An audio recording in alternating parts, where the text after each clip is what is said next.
And gentlemen and ladies and gents. Now look, this is the Flip Wilson show that came out in the 70s. And you know, these are the temptations. Now I want y'all can tell it's the 70s. Because ain't no man wearing no pants like this today unless he's a transgender. So it didn't start here in the 90s and 80s and 2000s. This was going on well before, y'all. And look at the color. That was considered fashionable at one point. Oh, Lord have mercy. Would you move on to something else? No problem, y'all, because I don't want to really talk about that. Just want to show y'all the temptations. Now, this episode is funny to me. So the Temptations, they singing Papa being a Rolling Stone. And they just finished that. And this version that they sang live was all right. But now I want y'all to pay attention to Mr. Reverend here and his congregation. These are the Temptations. Okay?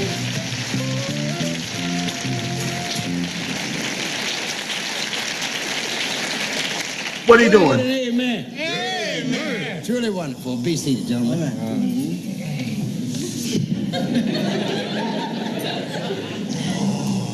Brother Dennis? Brother Dennis? Rev, you'll have to excuse him, you see. Of course you know who that is. Bad folk going around town saying Papa had 3 outside children and another wife, and that ain't right. That's that young brother. 1 second. He was up late last night. I'm sure you don't want to hear a story of loose men and reckless women. Oh, I do, but not at this time. I'll be sure not to leave without telling me the story. He said, be sure not to leave without telling me the story. Brothers and sisters, I had in mind today as the text of my sermon, how to grow poppies for fun and profit. But since my arrival, there has been a resurrection in my thinking. I decided instead that the text of my sermon would be, wake up, y'all. To each and every one of you, I say, wake up. Now, I suppose without a doubt, there are many of you there assuming that I'm making a direct reference to Brother Dennis. But not so. Brother Dennis is resting. Resting because his body is tired. I want y'all to see this fool cannot keep from laughing. He is doing the best he can. Hold on, we're going to show y'all the look on his face. Let's rewind it just a little bit. I don't think it's here. One of you, I say, wake up. Now, I suppose without a doubt, there are many of you there assuming that I'm making a direct reference to Brother Dennis. Now watch his face in just a second. Look at him. He wants to. You'll see. Dennis is resting. He's trying so hard to keep a straight face, and he can't. Okay? His body is tired. So, now, we don't want to talk about Brother Daniels just yet. Yes, but let us not wait for Brother Dennis. Sleep on, Brother Dennis. Sleep on. Ladies and gentlemen, Brother Dennis Edwards, this young man right here just recently passed away. So that's Dennis Edwards, y'all. Hold on 1 second. And get your rest. All right. For your eyes are closed in the greedy jaws of doom. Now, friends.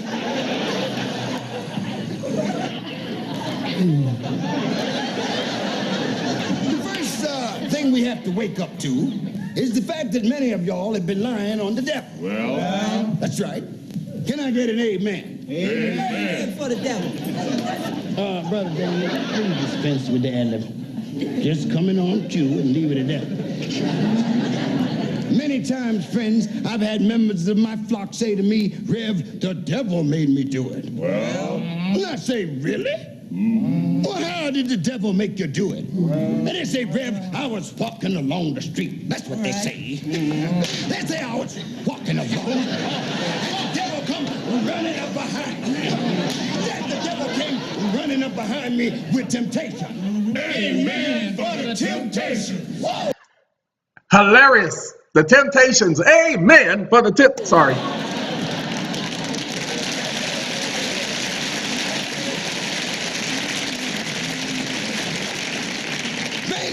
let me tell you the way the situation really is.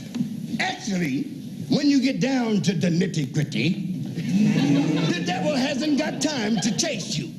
Well, You know why? Because there's such a big crowd hanging around the devil, begging him to tell them what to do. There isn't room for the devil to move. The devil can't go nowhere. The devil can't chase nobody. The devil's a very busy man. And the devil is on the job 24 hours a day. That's right. The devil isn't worried about the rent. The devil doesn't get hungry. The devil doesn't get sleepy. The devil hasn't been to sleep in quite a while. And a lot of those people hanging around the devil hadn't had any sleep in quite a while either. That's right. As a matter of fact, I'm getting kind of tired myself. He just made a reference to the Reverend hanging around the devil and hadn't had any sleep in a while. That's why he kind of tired himself. Just in case you didn't pick up on what Flip was trying to say. And I know some of y'all going to be, I got that. No, you didn't. Okay, hold on. Amen for the tiredness. Amen. Now, friends, what happens is, a lot of times, many of y'all get tired standing there in line waiting to get instructions from the devil. So you say to yourself, I'm going to go ahead and do it on my own. Then you get out there and you mess the thing up. Then after you get busted and the man gets you downtown and asks you why you did it, you say the devil made me do it. Actually, if the devil was guilty of half of the things he'd been accused of, he'd have been in jail a long time ago. Amen. Can I get an amen? Amen. Yes. What is it, brother? Red. Is there hell? Not at this time.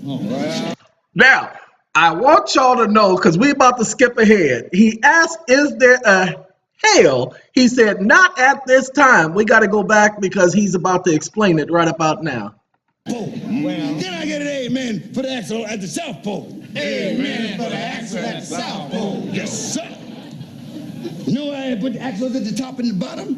Because they wanted the world to revolve.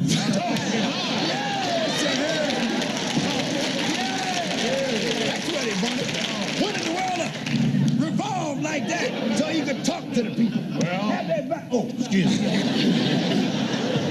So, in order for the world to spin around good on the axle, put a lot of oil and grease in the center of the world. A lot of oil and grease. So the world would turn easily. And life would bounce along for the people. That's how I want it to be. Wanted the world to run smooth. Can I get an amen for the smoothness of the running of the world? Amen for the smoothness of the running of the world. Watch out. Now, friends, let me tell you what's happening. Y'all won't believe this. Well, why say it? There are a bunch of sinners in Texas, Arizona, New Mexico, California. Have I left out any states? Oh, no. Yes, they're in Oklahoma, too. And what they're doing, friends, is they're stealing the Lord's oil. How dare they steal the Lord's oil, y'all? Yes, they are. See, they're stealing the Lord's oil. Friends, a few months ago, I was staying at a motel right across from the Los Angeles airport. I was just checking in the motel. I looked out of my room window and I saw it. There was this great big thing over there going like that. Pumping the Lord's oil out of the ground. Stealing it. I couldn't believe it. Went to sleep. About 12 o'clock that night, I got up and I went to my window and I stood up on the dresser and I looked, and in the distance I could see a multitude of them. And you know what they were doing? They were going like this. Going like this, stealing the Lord's oil. Now let me tell you what's going to happen. Preach. Pretty soon all the oil's going to be gone. And when the oil's gone, it's going to be dry down there. And when it gets dry, the earth's going to start rubbing against the axle. When it starts rubbing against the axle, it's going to be friction. And friction starts fire. And when that fire starts, you know what's going to happen. It's going to be hell, y'all. Sorry, you can't get any better than that, people. They don't do it that way no more. And just to think, shows like In Living Color and all of these little skit shows like Dave Chappelle and all of that, this is the setting from which they got their start. Shows like Flip Wilson. And the thing about it, they could never do that. The last two episodes that I showed on my videos, showing people this, what I've explained is Pay attention. The whole entire skit, that lasted 15 minutes. Now, the whole entire skit this lasted, I'm sorry, not 15, 10 minutes, because the first one was the songs. So, but the whole entire skit lasting that long. See, television don't allow you to do that now because you have all your sponsors and they got to get their little 30-second commercials in, 15-second commercials in, some of them almost a minute to do a stupid commercial. They got to get their little advertising in. Why? Because they need you to go out there and consume their products so that you can become a consumer. But notice, he takes these singers who none of them are actors, and when you're looking at them, you can't tell that they hadn't done this before. You didn't know that they were part of a group. They're all playing their role and they're all doing it all right. None of them is, wait, hold on, let me show y'all, so let y'all see what I mean. Watch this question. What is it, brother? Red. Is there hell? Not at this time. Okay? Yes, but there is a hell. And like I say, there is no hell now, but there is gonna be. Amen for the axle at the North Pole. Put the other axle at the South Pole. no, not that one. Put one axle. That's how he wanted it to be. Wanted people to be happy. Not that. He made the world round. Nah, not looking for that. I apologize, ladies and gentlemen. I was looking for the part where he says, I don't really want to mention this. Oh no, he said, I don't really want to talk about it. He says, then why say it? Okay, that part right there, you cannot do any better than that, because these so-called singers and their portrayal here, each one of them are not actors, but they're doing better than what an actor would do, and they're before a live audience. They don't do this anymore. Now, pay attention, I give the so-called Roseanne show some credit because they decided to keep with the tradition of being before a live audience. I give certain shows like the Tonight Show and all of them before a live audience. I give them credit. Saturday Night Live before a live audience. Give them a little bit of credit because they're before a live audience, but they just don't do it this way anymore. Their jokes, even though he's very, very, very, very, very, very, very, very, very, very, very, very, very, very active in all of his skits, they don't do it this way anymore. Their jokes are lame. Now his jokes are corny because he talks about they set everything up when he asked, is there a hell? He set everything up. Then he talks about God creating the world and the world being round and it's spinning on its axle, and the axle, he doesn't say axis, he says axle on purpose, like a car axle, and how he put oil in the center of the earth so that those axles, which causes the earth to spin, will do so smoothly, and that man decide they want to take and steal that oil, and pretty soon those axles are going to need oil and they're not going to have it, and it's going to be friction, and the next thing you know, friction leads to fire, and at that point, what happens next? There's going to be hell. That's the whole skit from beginning to end. That's the whole setup from beginning to end. That's the whole reason for the skit, is to tell that one joke. It's called setup and delivery, and people don't do that anymore. All right, ladies and gentlemen, again, I was just pointing this out because I had to take a moment away from everything because there's a lot going on. Look, so that you guys get it, you're not going to be able to Google certain information. Okay? We know the courts.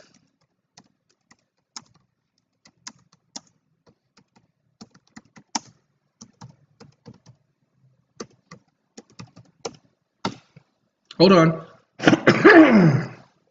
Had to cough. Private corporate court system. Private corporate court system? Oh, I've never seen this site. Can we go to InTheIllusionWordPress.com? How the Supreme Court is putting, the Supreme Court is putting, oh snap, the Supreme Court is putting Oh, no wonder Bill Cosby is having such a wonderful time because they're sitting up there eating his pudding pops. Anyway, ladies and gentlemen, we're going to go to the private corporate court system. Now, here's the thing. You can't bring up in court about there being a private corporate court system. Why? Why can't I bring it up? It's the truth. Because they will not let you. They will go out of their way to keep their system a secret. A secret? How? It ain't no secret. It's the truth. They private. They're corporations. It's the truth. Okay, let's talk about here. There is a country where big business can completely bypass the court system. They don't bypass the court system. They are the court system. Ladies and gentlemen, they are the court system. Now, what I didn't like is I don't see them doing it. Oh, look at that. He has, look, they did this wrong. This is and I know where this person is getting this information from. Okay, hold on. Let's go down so that you guys can see it. Let's see. What's the date? 2011. Okay, I know where they're getting the information from because somebody was putting out the videos in that time explaining this. Okay, let me explain where he's getting this. This is and the citizens of the United States versus FEC. And the AT&T versus conception cases. Let's do this so that you guys will see where they're getting this information from. Uh-oh. And you definitely don't want no citizens of the United States. We're going to give you guys, we can't give you solutions because we're still trying to work it out ourselves. Okay? We're still trying to work it out ourselves. What do you mean you're trying to work it out yourself? Well, because we know that the courts are corporations. We know that they're each corporations. They all have their own EIN numbers. That's why they all have an executive office. Okay, anytime you have executive, okay, just listen to the word. Anytime you have executives, okay, that means something. That means that they are a corporation. That's where you're going to find executives. All right. Citizens United sought an injunction against the Federal Election Commission in the United States District Court for the District of Columbia to prevent the application of Bipartisan Campaign Reform Act to its firm, Hillary, the movie. The movie expressed opinions about whether Senator Hillary Rodham Clinton, blah, blah, blah, blah, blah, blah, blah, blah, blah. Junk, people. Junk. But this is where corporations were again declared to be people. It had nothing to do with free speech. It had everything to do with if corporations weren't people, then they wouldn't be able to lobby congressmen. They wouldn't be able to lobby in politics because it would be influence from a foreign jurisdiction. Wouldn't be able to do that. Okay? Just wouldn't be prudent, wouldn't be possible. All right? So let's get back to this. We know that they are corporations. They will do everything in their power not to let that information come out on the record, no matter how much you demand, no matter, pay attention, no matter how much you demand that they produce those records. No matter if you subpoena them, they will do everything in their power to prevent that information, including violating every law, ignoring every right. Okay? We know this. Let's do this so I can prove it to you. Because like I said, government is a corporation.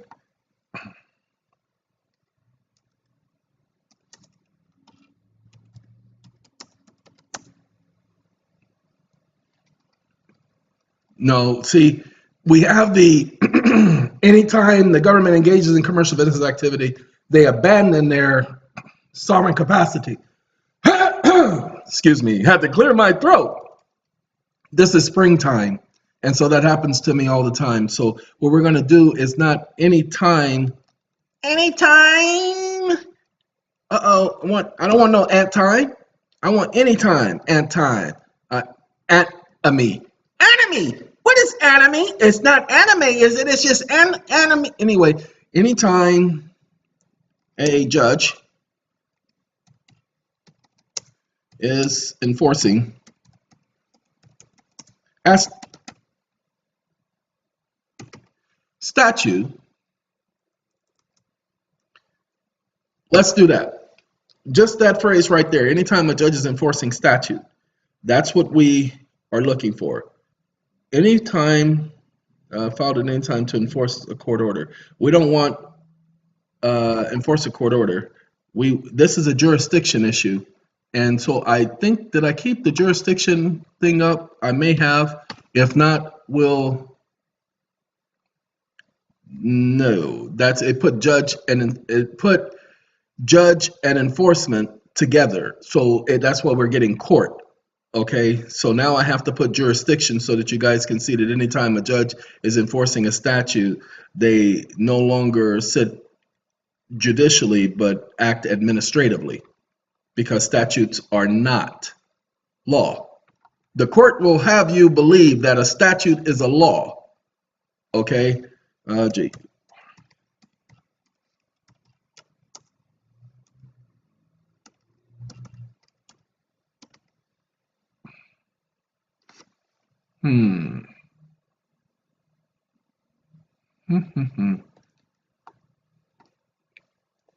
Yeah, we can do jurisdiction once challenged must be proven. Now, here's the thing. You need to know, this is from your law, you need to know that you're going to have to avoid using the cases. You're going to have to deal with, ladies and gentlemen, most people don't pay attention. You have to deal with fundamental principles, because most of these cases, now, Higgins versus Levine, an actual case, but the people who put this together, some of them worked for the courts, and they purposely put this information together to throw people off. So that's why you've seen in a couple of videos I've shown you where it didn't say that originally, and then I showed you Sims versus Aaron's where it didn't say that originally, and we know that it didn't say that originally. Okay, the law requires proof jurisdiction to appear in the record of the administrative agency and all administrative proceedings. The courts are an administrative agency. Okay, go ahead and take a look at the list of administrative agencies. You'll see the courts are included in that. The Supreme Court is an administrative agency. But what you don't understand is they can't be an administrative agency. They must be a judicial agency. Okay? They must be a judicial agency. Now, this is what this person says. If I am here at all, I am here in a special appearance. No, you don't ever appear, special or otherwise, because they have case law which says anybody who makes a special appearance is there in a general sense only to challenge jurisdiction and to have this matter dismissed. I believe the court lacks jurisdiction, and I want to see the supposed jurisdiction duly placed into evidence. Okay, I can live with that, but do not appear, people. Okay? I am present. I never make an appearance, ladies and gentlemen. Now, that's my saying. Okay? That's my saying. Okay. Now, write a simple notice on paper, administrative notice. It is always better to appear on paper. You don't ever want to appear. Okay. First, because your words can be used against you. Ladies and gentlemen, your words cannot be used against you. You know how they say anything you say can and will be used against you? Pay attention. Pay attention. You have the right to remain silent. Anything you say can and will be used against you. I don't consent to that.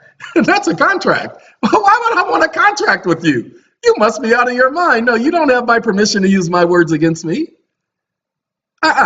Because anything you say can't be used against you, so no. And it's not an even playing field. That's a violation of my due process right.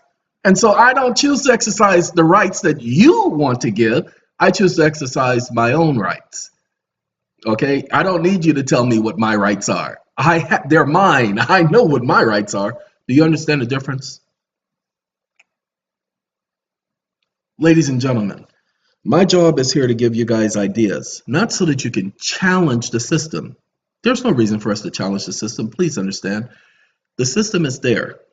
We need the system. Without the system, there would be chaos. Sorry, there is no way around that. Don't talk about formulating no new government, because those of you who want to talk about formulating a government or going back to the old republic and all that bull that you want to talk about, please understand you're doing the exact same thing they did.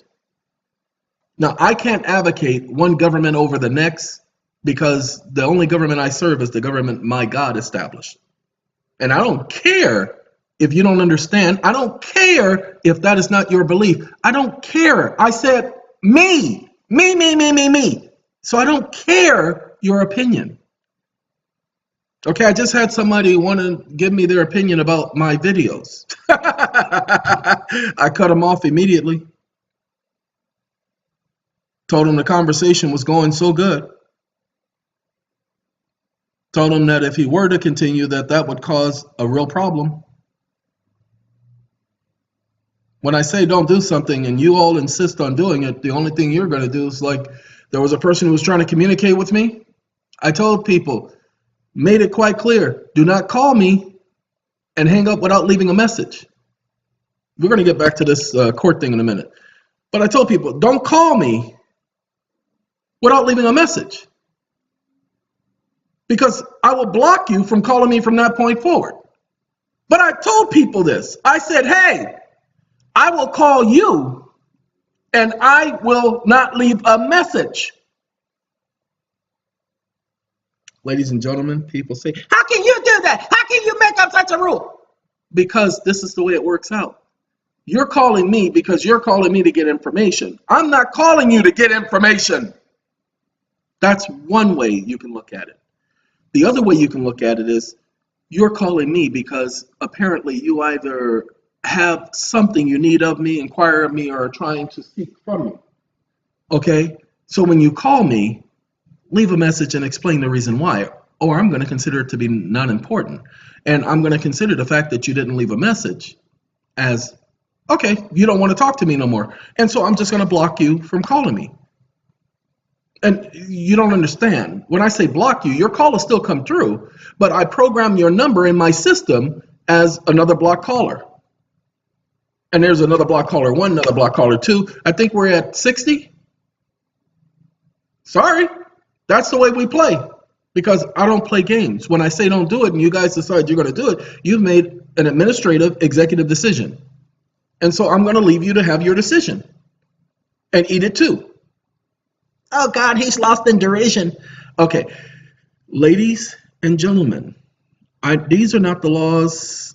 I'm looking for the enforcement of statutes, and so that's why I pulled this up. Fundamental judgment. These are all jurisdiction. Well, you looked up jurisdiction, so of course it's. Sorry. You know what? I could do that, but I don't want to do that. We have my laws that you did not know exist. Okay, give me a second. Give me a second. Right here. Okay, let's see. Oh, I was redoing the EFT. That one needed to be done.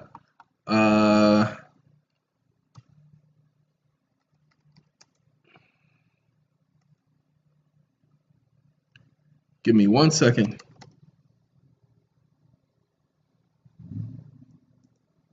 I don't want laws that remain on the books. That doesn't help me.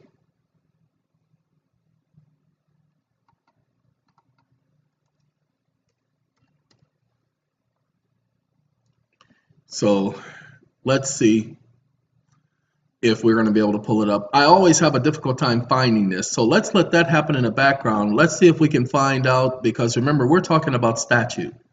And you guys, those of you who are dealing with the court, challenge jurisdiction. You have the right to challenge jurisdiction. There is too many case laws out there that allows you to challenge jurisdiction, and jurisdiction, once challenged, must be proved to exist. They can't just say it exists, they have to prove it. You see, when you challenge jurisdiction, you're raising the presumption that jurisdiction does not exist. Okay? Now, this thing says how to beat any court case, and it says the court must prove on the record all jurisdictional facts, and the law provides that one state or federal jurisdiction. I think this will have it because these are the set of laws that are in that document. So let's go here. National Liberty Alliance! Hooray! Anyway, ladies and gentlemen, we're going to go to the National Liberty Alliance, and we're going to see what they have to say. Now, while we're doing that, remember, we were looking up laws you didn't know existed, and I wasn't able to find it because I'm looking in the wrong folder. You're looking in the wrong folder. I'm looking in the wrong folder. What folder you need to look in? I need to look in my G folder. Is that called the G? Shut up. Shut up. Sorry. Ladies and gentlemen, this is my G folder. The G folder, let me tell you, the G folder is the folder. This is the folder that has a ton of stuff. I mean, the G folder, see, some of y'all just don't understand. So what we're going to do is we're going to go forward and then we're going to come back. Okay? Started from the bottom, made it to the top. We're going to go forward, then we're going to come back. The G folder is 1.81 terabytes. And I had to delete a lot of files in that and put it into the 1.82 terabytes. So the G folder is the folder. Okay, that's where the stuff is. So if you break into my computer, that's the folder you want to go and mess with, okay? All right, let's get back to the G folder. Let the G folder do what the G folder does, okay? Don't worry about it. My computer is backed up several times. On my other computer, there's 12 terabytes worth of information, okay? Because I back my stuffs up. All right, let's see. Okay. The lack of statutory authority to make a particular order or judgment is akin to lack of subject matter jurisdiction and is subject to collateral attack. Ladies and gentlemen, pay attention. Statutory authority. Do you know what statutory authority requires? That you consent. A void judgment is to be distinguished from an erroneous one, in that the latter, the erroneous decision, is subject only to direct attack. A void judgment is one which, from its inception, was a complete nullity and without legal effect. A judgment rendered by a court without personal jurisdiction over the defendant is void. It is a nullity. Okay? But I'm looking for the particular law that literally, specifically, talks about, and the document still isn't found just yet. Oh, that's because I'm looking in the wrong folder. It's going to be in not the download folder, it's going to be in the other folder. Once jurisdiction is challenged, it must be proved. There's no burden shifts to the court to prove all jurisdictional facts. Jurisdiction, once challenged, can be challenged at any time. I know that one. Lack of jurisdiction over the subject matter must be raised, can be raised at any time, even on appeal. I know that case. The court must prove all jurisdictional facts on the record. Once jurisdiction is challenged, jurisdiction cannot be assumed. It must be proved to exist. Jurisdiction, once challenged, cannot be assumed, must be decided. The law requires proof of jurisdiction to appear on the record of the administrative agency for all administrative proceedings. Well, how do they get jurisdiction over you? How do they prove jurisdiction? Well, they introduce identification. The prosecution introduces pictures. That's why the police takes pictures and fingerprints, because they identify you as a citizen, as a consenting adult, i.e., you've consented to the jurisdiction. I didn't say it. This is what they said. Okay, this person puts this in here. I'm looking void judgment. They put in the same cases. Let's see. I'm looking to see. No, they put in the same cases. They didn't put in anything different. Ladies and gentlemen, I'm looking for a particular case that talks about when a judge is enforcing statute, it is not enforcing law. Okay, that the court is sitting as a ministerial clerk. So let's do this. As a matter of fact, let me put you guys on hold and I'll find it and I'll come right back. 1 second. Didn't take that long, ladies and gentlemen. I was doing it wrong. So I had to put in statute the correct way. You guys didn't tell me I didn't spell statute all the way. Void judgment they put in this case, and oh, no, we can't use this. Yeah, because this is a response.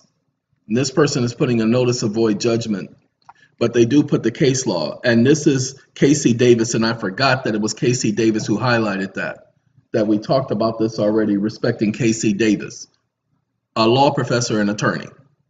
Judges who become involved in enforcing mere statute, civil or criminal in nature or otherwise, act as mere clerks of the involved agency. When they, look, pay attention. Judges who become involved in enforcement of mere statutes, civil or criminal in nature and otherwise, act as mere clerks of the involved agency. All the courts are agencies. They're administrative agencies. It is the accepted rule, not only in state courts, but also federal courts as well, that when a judge is enforcing administrative law, they are described as mere extensions of the administrative agency for superior reviewing purposes, as ministerial clerks for an agency. When acting to enforce a statute and its subsequent amendments to the present date, a judge of the municipal court is acting as a ministerial officer and not in a judicial capacity.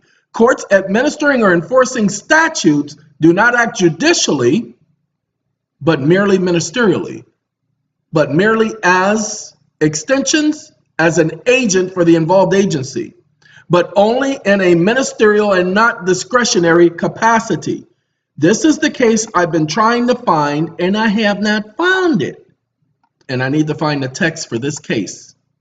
So let's do a search for it, and then we're going to do Keller versus PE. Come on now. Come on now. It ain't letting me kick on backwards. It's only trying to go forward. Okay, there we go. We go backwards. We're going to do this one right here. This is FRC versus, and what we're going to do is we're going to look for the word ministerial, okay? Because the word we're looking for, the word of the day is ministerial.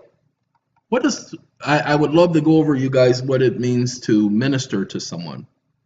It's not a religious term, as so many people have come across, okay?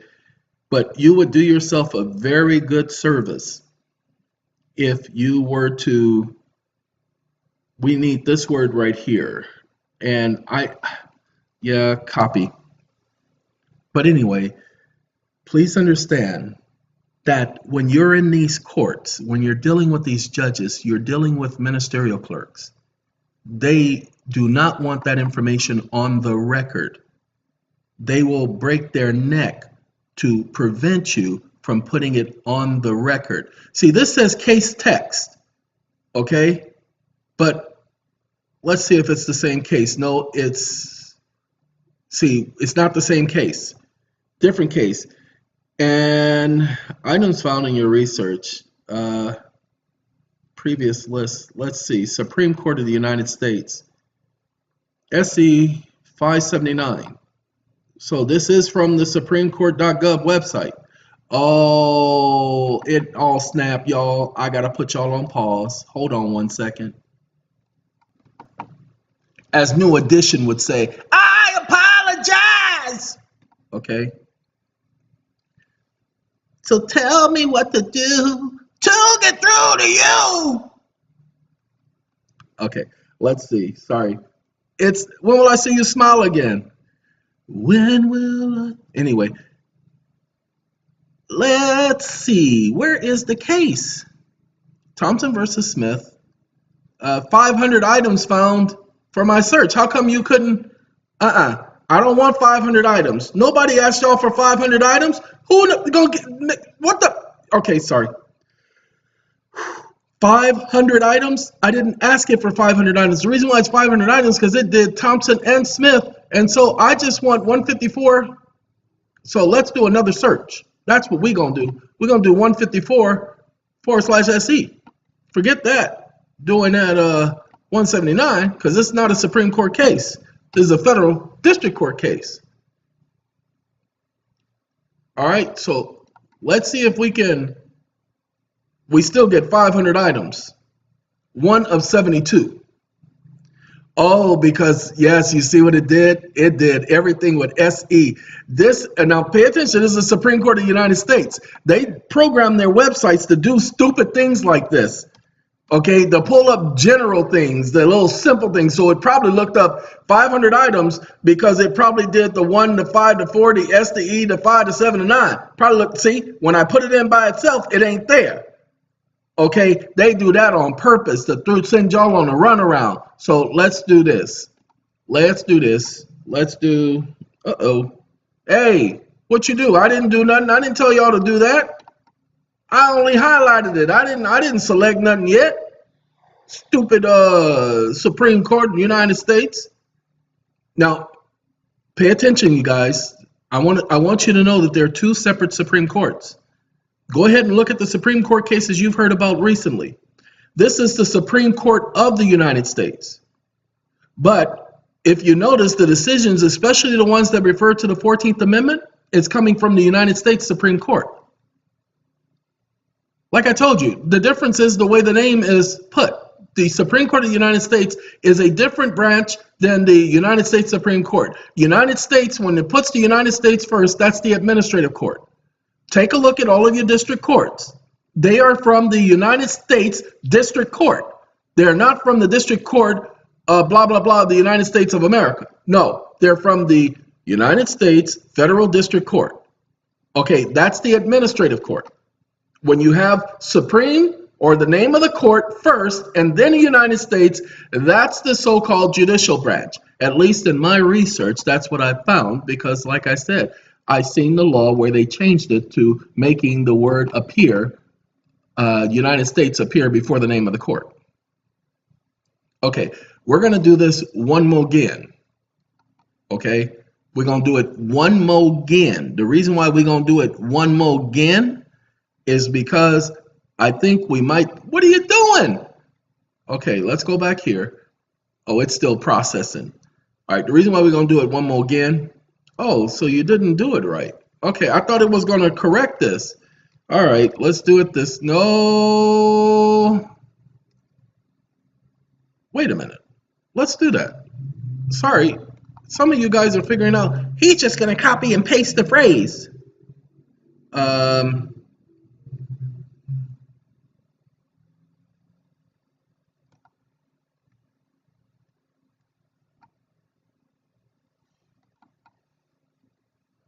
Copy. I just want the phrase. I need the enforcement of statutes because remember, that's the premise for this particular video. Okay, statutes are not law, people. Statutes, ordinance, codes are not law. They never were. They're not defined in law as law. Case law revolves around, oh, look at that. Case law revolves around statutes. See, do not. And what it did is it searched for everything that said do not.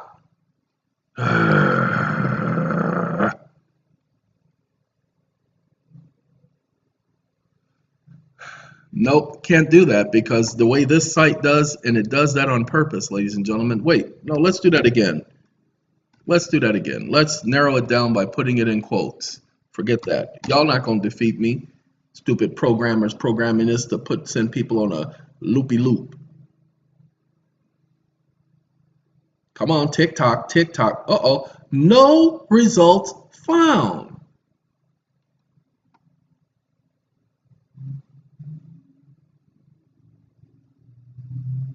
No, let's go to the beginning phrase.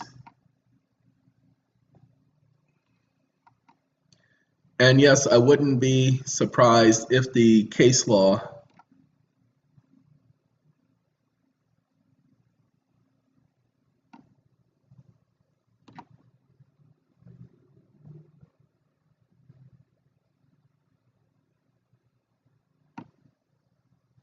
you know what? I need ministerial clerk. Forget that. That's what I need. Now, this is California. Okay, but the Supreme Court, no, y'all want to play? Let's give y'all something that y'all should be able to recognize. Because that's what I was trying to get somebody to understand today. Uh-oh, they don't even have ministerial clerk for an agency.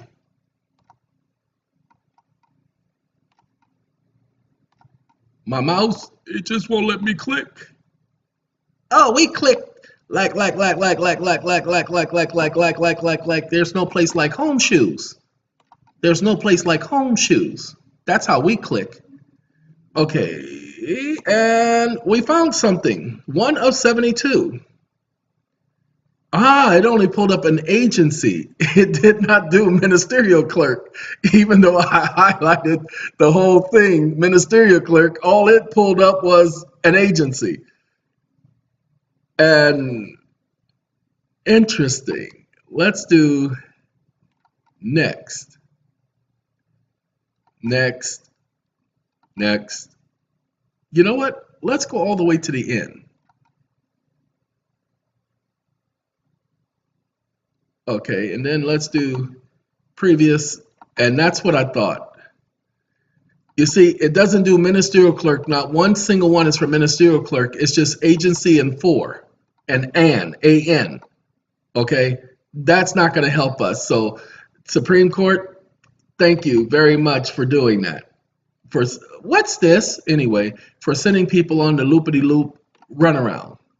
Because that's what they do, ladies and gentlemen. That's why you can't find anything, because they've changed the algorithm. The programmers have come in and set up the parameters for your searches to send you all over the world, around the world in 185,000 days, so that you'll never find what you're looking for. Now, this is the General Electric case. Okay, Supreme Court, FRC versus General Electric Company. Federal Radio Commission. Okay, now with the Federal Radio Commission, let's see if we can do a search. Anybody wants to do a search? I want to do a search. Well, let's do a search together. We're going to search. And it says no matches for ministerial clerk for an agency. So let's do ministerial clerk. Still no matches. Let's do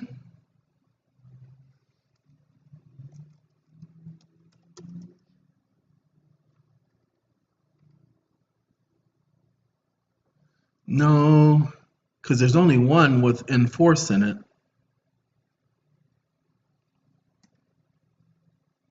No, let's see. Mere. Okay, cannot give decisions which are merely advisory. That's 1 of 4. It is a mere administrative decision. The decision of the Court of Appeals under 9 of the Act of 1905 is not a judicial judgment. Ladies and gentlemen, thank them for saying that. It's a mere administrative decision. Now, this is the appeals court. Okay, so the decision of the appeals Court of Appeals under Section 9 of the Act of 1905. Let's find out what the Act of 1905 is, so that we'll find out exactly what that act is. Footnote number 2, jurisdiction and transfer court customs, no. Jurisdiction vested in the Court of Appeals in the District of Columbia by this legislation was transferred to the Court of Customs and the Patent Appeals, March, that's 1929. It said footnote, but you take a look at the original. Let's go back up. Okay, let's go.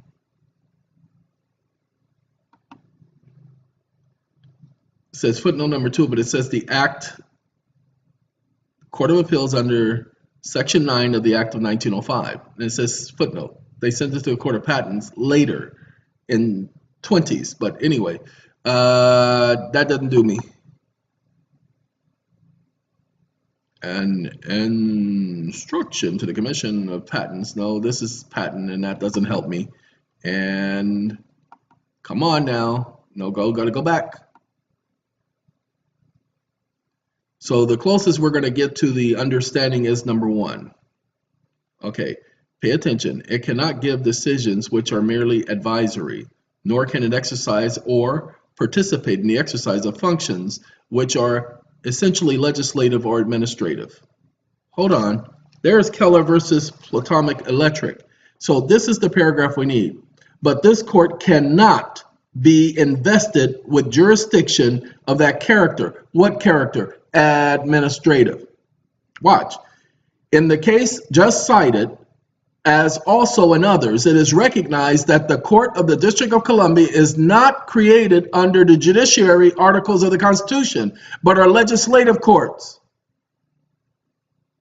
Therefore, that Congress may invest in them with jurisdiction of appeals and proceedings such as has been just described. But this court cannot be invested with jurisdiction of that character, whether for purposes to review or otherwise. See, when the appeals court is reviewing your case, it is doing so administratively. Thank you for showing this, because I had to find this. Y'all see how much I had to search for this wording?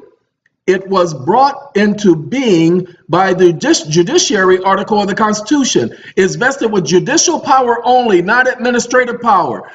See, U.S. Supreme Court, different court. The other court is, as you saw, the Supreme Court of the United States.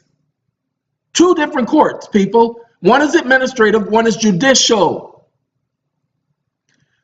As it said, this court is vested with judicial power only and can have no jurisdiction other than of cases and controversies falling within the classes enumerated in that article. Judicial branch of government. It cannot give decisions which are merely advisory, nor can it exercise or participate in the exercise of functions which are essentially legislative or administrative. Legislative, administrative. Legislative is the congressional courts. Legislative court is bankruptcy court. Administrative court are executive branch courts, not established by Congress, but established by the so-called executive branch under article blah, blah, blah, blah, blah, blah, blah, blah, blah, blah. Okay, here are the cases for which this goes, ladies and gentlemen. So I saw payment of a tax claim due from a taxpayer or his right to be refunded to him money which he has paid to satisfy a tax claim has been erroneously charged against him and calls for judicial and binding determination on the matter so presented, all of which makes the proceedings of the case and controversy within the scope of judicial power as defined in the judicial article. Okay, good. I like that. That decision works. Okay, but come on, you went too far. You're just taking things too far. Come on, back up, back that. Okay, right there. So this is all together. I didn't know it was that far below, but this is talking about the same thing, the ministerial. See, this is what happens, ladies and gentlemen. So I can show it to you, because see, what I got to do. Come on, what I got to do to make it up to you? You know I love you. What I got to do, ladies and gentlemen, is I got to explain to you how we got here. How did you get there? Okay, and look, no music in the background. He's making his own music, Mommy. No, I'm not. We got our own thing. Come on now. Okay, I want to show y'all something, because I'm getting ready to have some fun with this, because I've been looking for this wording from the court itself, not from individuals doing, hold on, so I can show you, because I had to do that, because that was necessary. And I'm not knocking the person who posted this, because I've never been able to find this California case, because it's California. This is not going to be online. You might be able to find it in Westlaw, you might be able to find it in LexisNexis, but I'm not worried about that. What I'm worried about is Casey Davis said this. This is not the courts that say this. This is Casey Davis in his article on administrative law. But the courts have just said that there are two different courts. There is one that is judicial. There's three different courts: judicial, administrative, and legislative. So I have a right to challenge jurisdiction because of the different types of courts that are out there. And according to the research that I've done, you are not a judicial branch of government court. If you're part of the judicial branch of government, place those facts on the record, please. That's all I'm asking, is for you to place those facts on the record. Other than that, I don't consent to being part of these proceedings. I'm not obligated to be a part of these proceedings, and you're enforcing statutes. Sorry, statutes are not law. Okay, there's nothing in the Constitution which makes a statute a law. So until and at such time as statute becomes law, you need to move on with that bull that you throw in my way. Ladies and gentlemen, again, what I am doing, I'm not so much focusing on the wording that's here. I'm so much focusing on the argument, the fundamental principle. You see, where it says ministerial clerks are incompetent to receive grants or judicial power from the legislator, ministerial officers are incompetent. Okay, ladies and gentlemen, pay attention so that you can understand. The legislator can't give the courts any power. They receive their power from the so-called, as a matter of fact, I can copy this whole law. I don't have to worry about Burns versus Superior Court of San Francisco. I don't have to worry about that case. Why? Because the Supreme Court just gave me 6 cases that I can focus on. Okay? We're talking about statutes not being law. See, when enforcing a statute, statutes are not judicial, they're legislative. The legislator creates statute. They don't create law. The law is created when they make a congressional constitutional act. A bill is not a law. Statute at large is law. Just because it's in the federal registry, that applies to federal citizens. Sorry, that's the law. I didn't make that up. So that's why K.C. Davis, an attorney, could tell you back in 1965 that when judges become involved in enforcing mere statutes, civil or criminal in nature, they act as mere clerks of the involved agency. The courts are agencies, people. But again, you're here at this site because, as I told you, I back up what I say. I don't just open my mouth and start talking. Yes, you do. You open your mouth and start talking all the time. Every time I hear you, that's all you're doing is opening and closing, opening and closing, opening and closing, opening and closing, opening and closing. Macy's, Macy's, Macy's, Christmas sale. Okay? That's all you do. Ladies and gentlemen, if I were just opening and closing, we wouldn't be taking this much time. When I tell you people that I don't have the time, I'm not joking. I'm not making it up. I'm not trying to sound like I'm overly busy. Matter of fact, when I finish this, because I've had a consult this morning and I've talked to another person involving a consult this morning, a lot of time. Okay, sorry, I got to get back to this document here. A lot of time. I got a lot of work to do. Because I'm showing you guys stuff like this, they're going to come my way. Well, they've already announced that they're coming my way. So, am I running out of time? You're running out of time. You're out of time. I'm going out and in that. No, you're out of touch. I'm not out of. You're out of time. Whoa, whoa, whoa, whoa. Hall & Oates. Ladies and gentlemen, if you didn't get out of touch, out of time, okay, that's Hall & Oates. But, you know, y'all ain't there. Okay, ladies and gentlemen, I don't use all of these words. I'm about to edit this. I'm about to edit this, and you see the way. Let me show it to you so that you guys get it, because some of you guys just can't get it. I can't get it. I don't know what he's talking about. He own that stuff, Your Honor. He just own that stuff. We don't need this, so I'm gonna get rid of that, and then I'm gonna edit this. Why? Because pay attention. It is a mere administrative decision. It is merely an instruction, okay, by a court.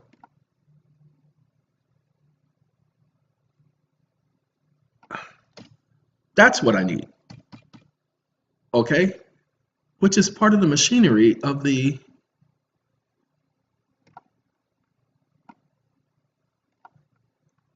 for administrative purposes. That's all I need. But see, this is what the individual should be doing, because this is what the court is saying. The decision of the Court of Appeals, we don't care about the 1909 Act, we care about our point. Is not a judicial judgment. It is a mere administrative decision. It is merely an instruction by a court which is made part of the machinery for administrative purposes. That's what we take from that, because that's what they're saying.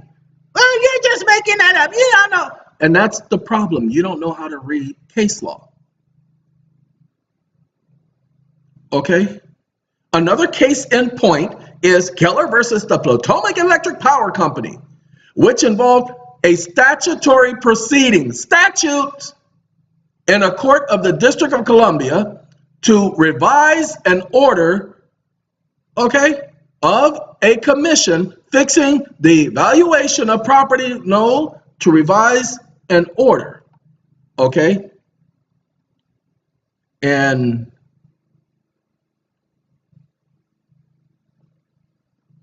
then this is what we do.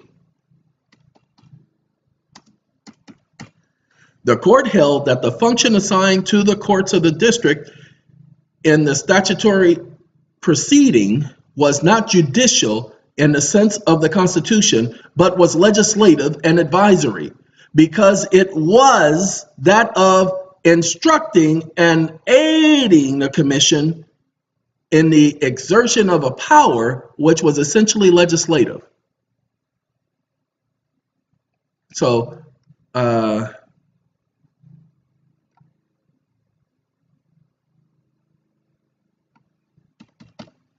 in the exertion of power which was essentially legislative.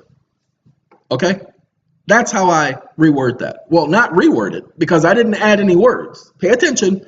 I've not added a single word to any of these paragraphs, so that's why I had to correct myself by saying that's how I would reword. No, it's not a rewording. It's a taking of the case, doing the exact same thing the courts do to you. All the time.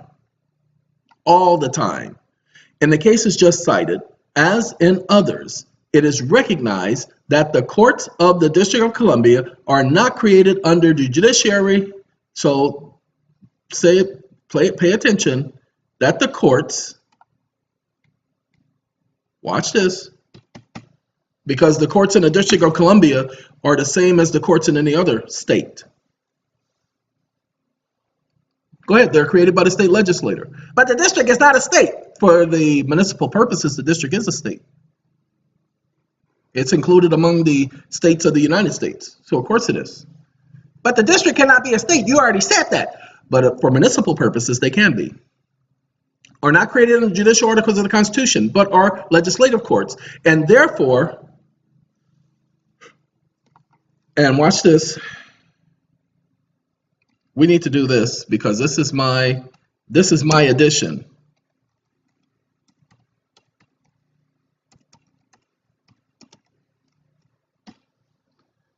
Okay? This is my addition.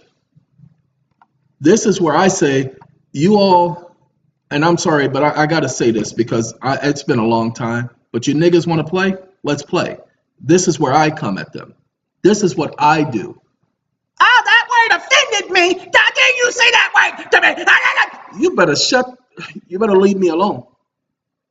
Because, as you can see, it bothers me greatly that they know that this is going on. This is why I say, when you're in their courts, you cannot submit anything. You cannot submit to their courts. You cannot sit up there and do any type of an appearance. Challenge the jurisdiction, people. But when you challenge the jurisdiction, I need you to challenge the jurisdiction based on the actual law. Don't copy and paste those laws. If you're going to copy and paste those laws, let me show you how you copy and paste those laws. Watch this. See how I did this? And watch this. Bye-bye. And then we do that. We do that.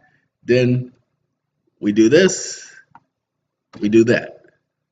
Okay? Ministerial officers are incompetency grants a judicial power from the legislator. Watch this.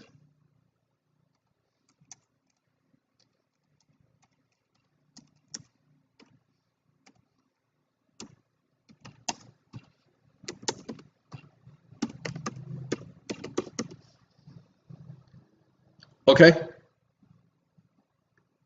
from the legislative or executive branch of government, their acts in attempting to exercise such power are necessarily nullities. Because the executive branch or the legislative branch, okay, which is the administrative branch, cannot give judicial power to anybody. Congress cannot give judicial power to the courts. It doesn't have the authority. It can establish federal courts, but it doesn't have the authority to give them authority. Doesn't have the authority to give them power. I got the power! Shut up! All right. Now that you know that, hold on. Let's go down here. Now you see this when acting. I don't need copy. Now, again, what I'm doing right here, Rahil, what I'm doing, Rahil, is watch this. And yeah, we can do it that way. And then I do that. Without citing a case, I'm stating facts. Okay, I'm not putting a case. That's what I was telling you guys who are working on your cases, and I told you about using that motion from that attorney. Well, when you're doing it for yourself, okay, when you're doing it for yourself, you do it the same. You don't have to mention a case because this is not an exact quote from the court. But the principle is here. How do we know that? Because we have the cases where the Supreme Court is actually stating this. Now, hold on a minute. I'm going to show you how. This right here. Oh, and by the way, you see that California Fig Nut Company? Should be Fig Newton, but Fig Nut. I'm sorry, I know it's not Fig Newton, but the California Fig Nut Corporation. Pay attention so that you guys get it, because I promise you, I can tell that you're not getting it. The reason why I do all of that is because this is the same thing the Supreme Court said. So when I do that, watch this. Now I can do this, that, this, that, this, that. Okay? Play with me now. I don't need to prove that you don't have jurisdiction, you moron. You need to prove that you do have jurisdiction because I don't consent. This is what I do, people. I show you things that you would not have known otherwise. Now, I know it doesn't like ministerially. Okay, but yeah, because, oh, by the way, we can leave that word the way it is because this is not a direct quote from the court.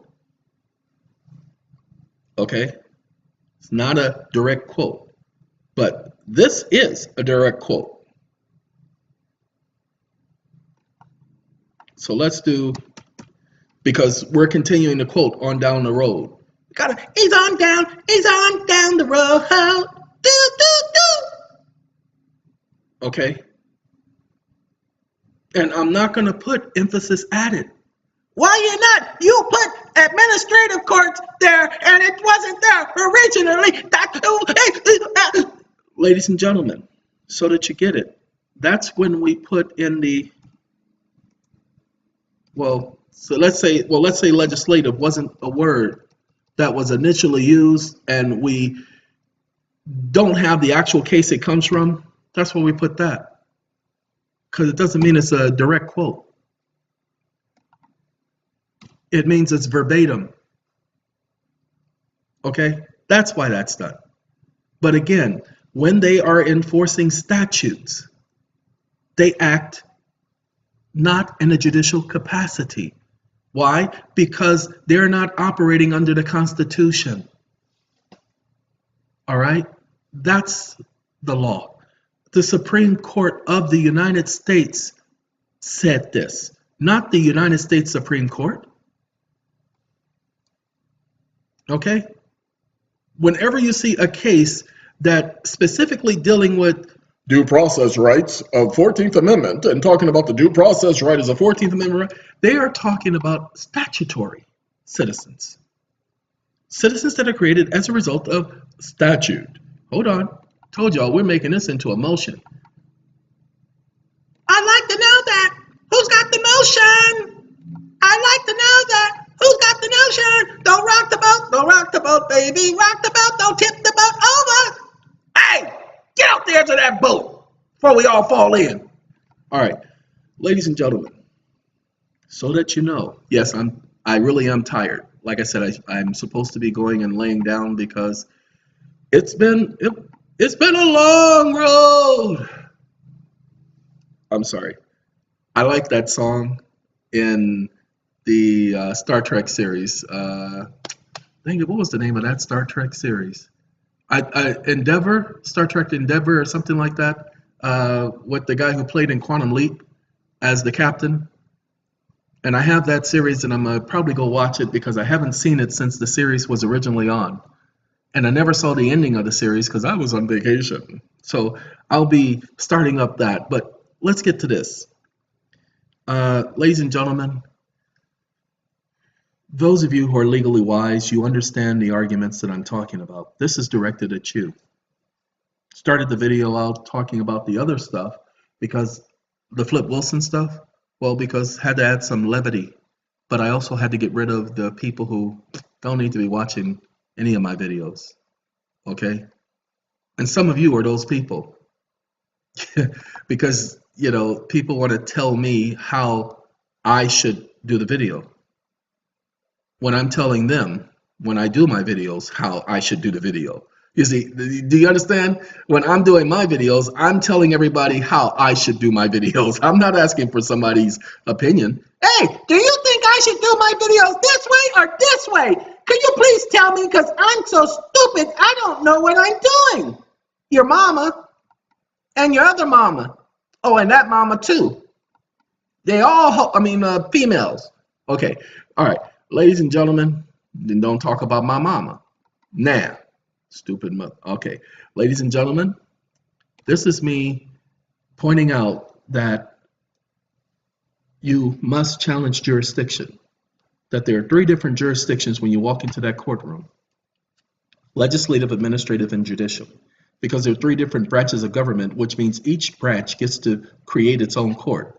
The Constitution doesn't prohibit them from doing that, i.e., if the Constitution allows the legislative branch to create a court, then it allows the judicial branch to create a court, and it allows the administrative branch to create a court. Equal protection of law. That's all that's going on here. It's real simple. What you have to do is you have to look at the law logically. If one person gets to do it, the other person gets to do it. That's why equal protection of law is there. Okay, but the issue here is, people, I don't consent to your legislative courts. That's why the appeals court is having such a hard time with the appeal. Eventually, they can't rule in my favor because it affects too many people. See, they rule in my favor, it affects way too many people. 700,000 people immediately, millions of people eventually. So they can't rule in my favor, nor can they rule against me because I brought too many arguments up, too many due process right violations up. That's why it's taken them over 3 years to hear my appeal. That's why they have stood off of me. I told them, and I'm not joking, again, I don't put my God to the test. If I had done something wrong, then I deserve whatever it is I get. That's just a fact. I'm not going to hop and skip around that. That's just a fact. If I've done something wrong, I deserve every bit of what I get. And I don't run from it, don't hide from it. Just like I told somebody, I ain't broke nobody's law. I ain't did nobody's wrong. I'm not sitting up here trying to scheme and scam nobody. Let me prove it to you guys. When people do consults with me, I tell them what my fee is for doing a consult. It is $500. It's only because initially I assessed the value of my time, $495 an hour. Go back 2012. I announced it on video to everybody. Because attorneys were charging for their services based on their knowledge, based on their experience. Well, based on my knowledge, based on my experience, some attorneys who are charging $500, $600 don't even have the experience that I have.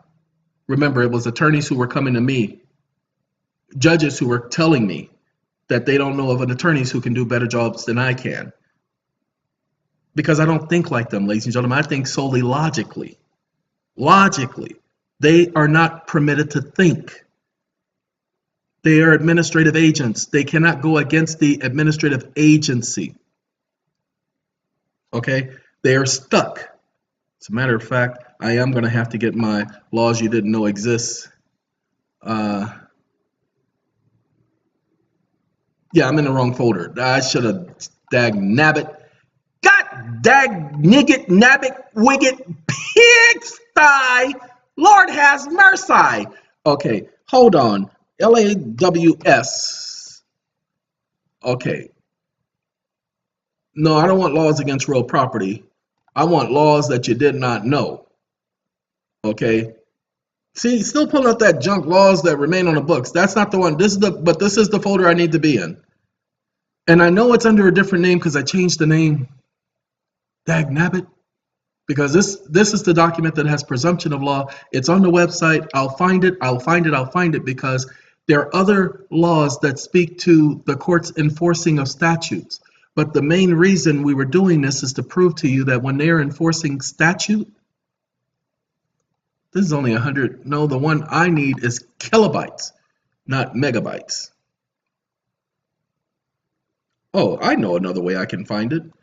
Yeah, laws that remains in the books, blah, blah, blah, blah. Jurisdiction once challenged. Hold on. This may have it in it. Hold on. We'll find it in a second. This may have it in this document. I cannot. No, this has the Mulberry and Madison stuff, so this ain't it. And yeah, we're going to take our time with this. You know why? Yeah, see, this puts the God stuff and all that, so this ain't it. What I should do...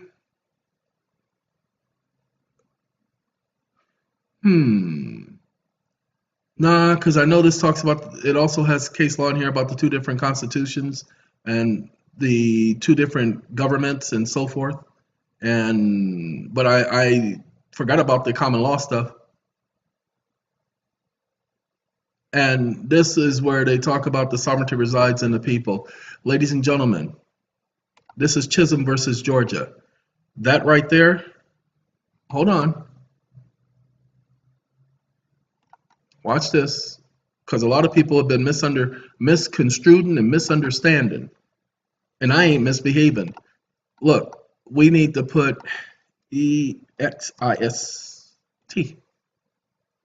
Okay, we put laws and exist together. You see, this is 8/28/2017. Okay, so I know this is going to be one of them.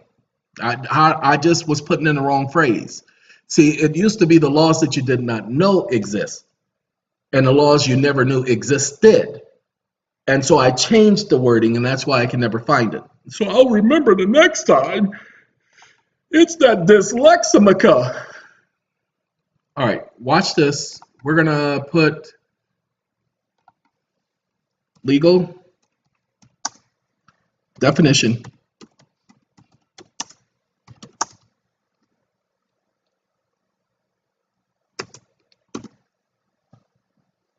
Got to go back. I put two little spaces. Don't need two spaces. Just need one space. Hey, it's 12:44. 12:44. 44:12. 44:12. Sorry.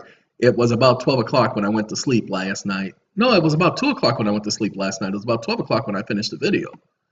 But no, it was 2 o'clock when I went to sleep. So I haven't had a lot of sleep. Now, you see, it pulled up just people. So what we have to do, and I forgot to do that, y'all know how they do with their algorithm. Watch this. They just sit up here and just algorithm and just mess everything up. Legal definition of the word the people. See, it only does people. Why is that? What you guys must understand is the people, we the people of the United States of America. Okay? See? We the people. The meaning of the people in the Constitution. Harvard Law Review. Whoa! I got Harvard backing me up. Y'all better leave me alone. I got Harvard backing me up, people. Harvard is saying we the people means blah, blah, blah, blah, blah, blah, blah, blah, blah, blah, blah, blah. That's what Harvard is saying. Okay? That's what Harvard is saying, y'all. Harvard is saying, you know, that is right. Harvard said that, y'all. I didn't say that.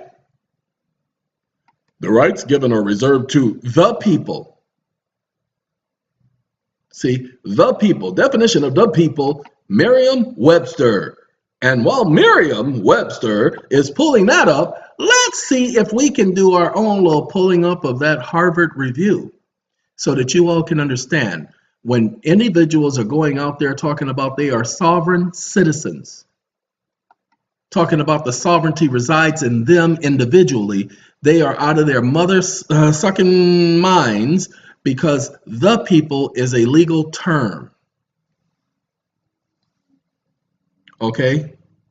Less famously, the phrase "the people" appears in several other constitutional clauses, 5 of which are in a Bill of Rights. The Fifth Amendment ensures the right of the people to petition the government and to assemble the First Amendment, to assemble peacefully. The Second Amendment protects the right of the people. Do you see how Harvard Law Review is showing this to be a legal term?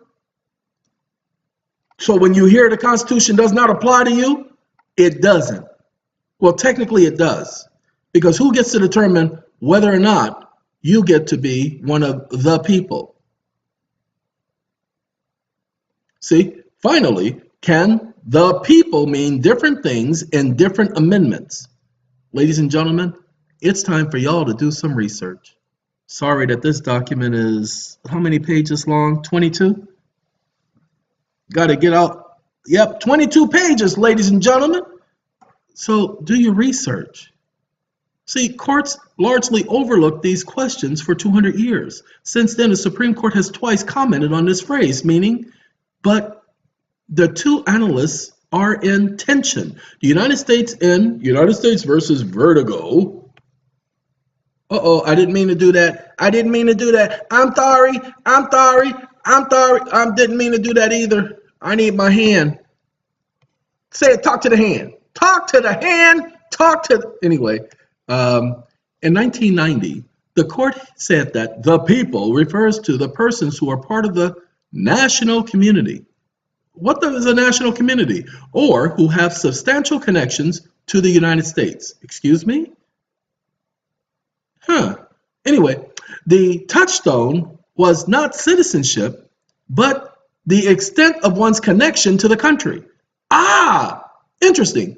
This definition of the people applied consistently throughout the Bill of Rights, the court said. The District of Columbia versus Heller in 2008, the court approvingly quoted Vertigo definition and similarly suggested the term "the people" has a consistent meaning throughout the Constitution. But Heller also said that the people refers to all members of the political community. Voters. The court held. What court? Was it the United States Supreme Court or the Supreme Court of the United States? Now we're looking for number 9. Okay? So number 9 points to that. All right. But hold on. And it says, look, United States said in Dred Scott that the words "the people of the United States" and "citizens" are synonymous. No, they're not. Heller thus contains a confusion 3-part analysis. Its approval of this interpretation is substituted members of the political community for persons who are part of the national community. You see, it now made them political. Well, sorry. When you all must understand, the whole reason for setting up the Constitution was to step away from politics. You see, here's the thing. Politics didn't mean what it means now. I don't have to do a political analysis of this. I can let you know that the word politic did not have the same meaning when the Bill of Rights was put together. See, it says throughout the Bill of Rights, by limiting the people to members of the political community, which might be interpreted to mean, inter eligible voters. Exactly. But see, voting is a right. So you don't have to register to vote. That's an administrative process. You don't have to be a part of the administrative branch of government in order to be a part of the people. The people wasn't supposed to be government or part of the government in the political scheme of things, but part of the overall representative group that the government was supposed to be there to represent. But hold on, for persons who are part of the national community, it's suggested that the people means the same thing throughout the Constitution. Heller analysis was created. The attention that it has attracted little notice. The reason why it has attracted little notice is because nobody knew about the Heller decision. Okay, now let's go. Which might be interpreted to mean eligible voters. This interpretation could have significant consequences for individuals who seemingly enjoy several constitutional rights after vertigo, but who might not enjoy them under this view. And Heller. Anyway, these individuals could conclude non-citizens, whether foreign students or others, those who work on visas or undocumented immigrants, and certain classes of citizens who typically cannot vote, such as minors and felons, since Heller, a few lower court opinions already indicated that this interpretation is possible. No, it's not. The decision in the court saying that they are, now let's pay attention so that you guys get it.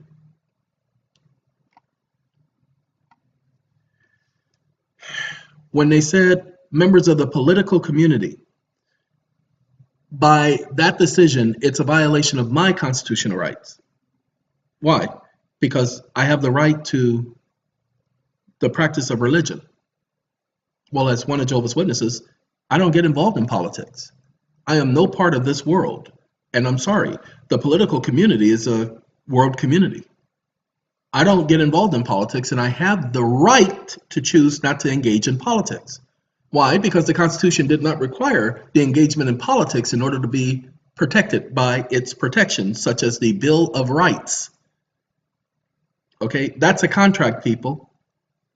Anyway, so again, that analysis doesn't work, and that's why you got to kill that analysis when you're doing things like we the people and we got sovereign rights this and sovereign rights that. Y'all know how y'all want to be, don't want to be sovereign people. You don't want to be sovereign. This is the document I was talking about. That's why I said it started out with presumptions, because I added presumptions. Now, here's the thing. The reason why this document was so important, and I was trying to get people to get this document for me, trying to tell them about this document, trying to get them to send me this document when I was on vacation. Ladies and gentlemen, this document is 59 pages long. It describes what a presumption is and what a presumption ain't. Okay? It tells you, it helps you understand the courts operate on presumptions. Okay, I even highlighted the parts in yellow. I mean in red, yellow and red. Then I showed you how the all caps name, put the Texas law right in there. Yeah, I did that. This was not the original document. I created this document based on that, but showing you how when you are, say, symbols recognized as part of a name may include. So if you want to, you can include these and even the symbol that Prince used in his name. Remember how Prince used that symbol? Well, the reason why he stopped using that symbol, because the symbol he was using came from pagan idolatry. So that's the reason why he stopped using it. But, you know, when he was using the symbol, this is the reason why the court ruled that he could use that symbol. Okay? If you wanted to go into court and change your name to this, guess what? You could. There's nothing anybody on this planet could do to stop you. You can literally change your name to this symbol, and there's nothing they can. I know a lot of y'all gonna want to do that, but that's only gonna make you not a person. Persons have names. They're not identified by symbols. Sorry. Establish a legal definition of a coin bearing the impression of a sovereign. See, a lot of this was from other information, but there is my Swear versus Sims and Aaron's cases right here. It says the practice of law is an occupation of common right, as per Sims versus Aaron's, and upheld that they, attorneys, cannot represent any private citizen nor any business as the state cannot license the practice of law as per the rulings of the Supreme Court. See, the court, you see how they put this in quote? That's why you don't want to quote this, because this is not a quote. This is the person who's writing this is quote, but this is not a quote from the court. As we read the case in the other video the other way, it talked about the unauthorized practice of law. It says the only statutes found for the unauthorized practice of law deal with such issues as lawyers shall not aid a non-lawyer in the unauthorized practice of law, or the practice of law in a jurisdiction where to do so would be a violation of the regulations of the profession for that jurisdiction. Ladies and gentlemen, hold on. There is no such thing as a license to practice law.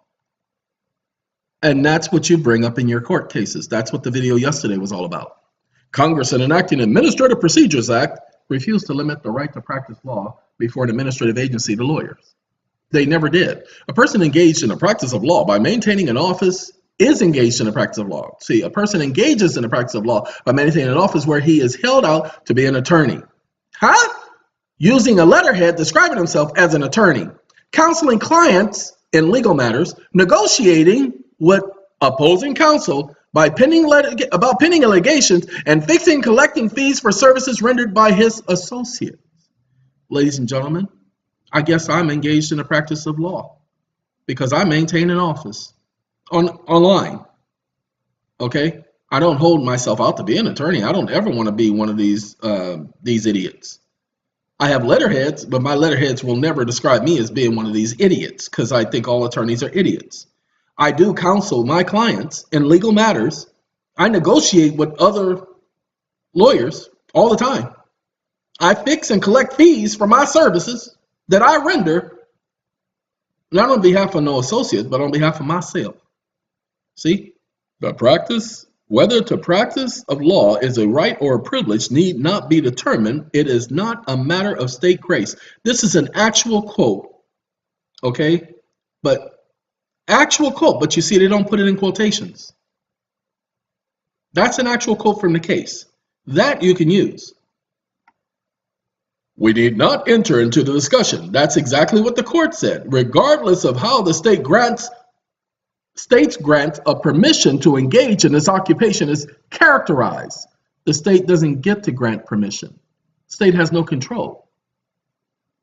You see, the reason why the state has no control is because of this, and I'm glad it's highlighted. I believe that was me putting those asterisks in there. So that's me that did that. The practice of law is not a matter of state grace. The state has nothing to say over it. There is nothing in law that says the state can control how you practice law. Fall into the gap. Okay? They just don't get that control, people.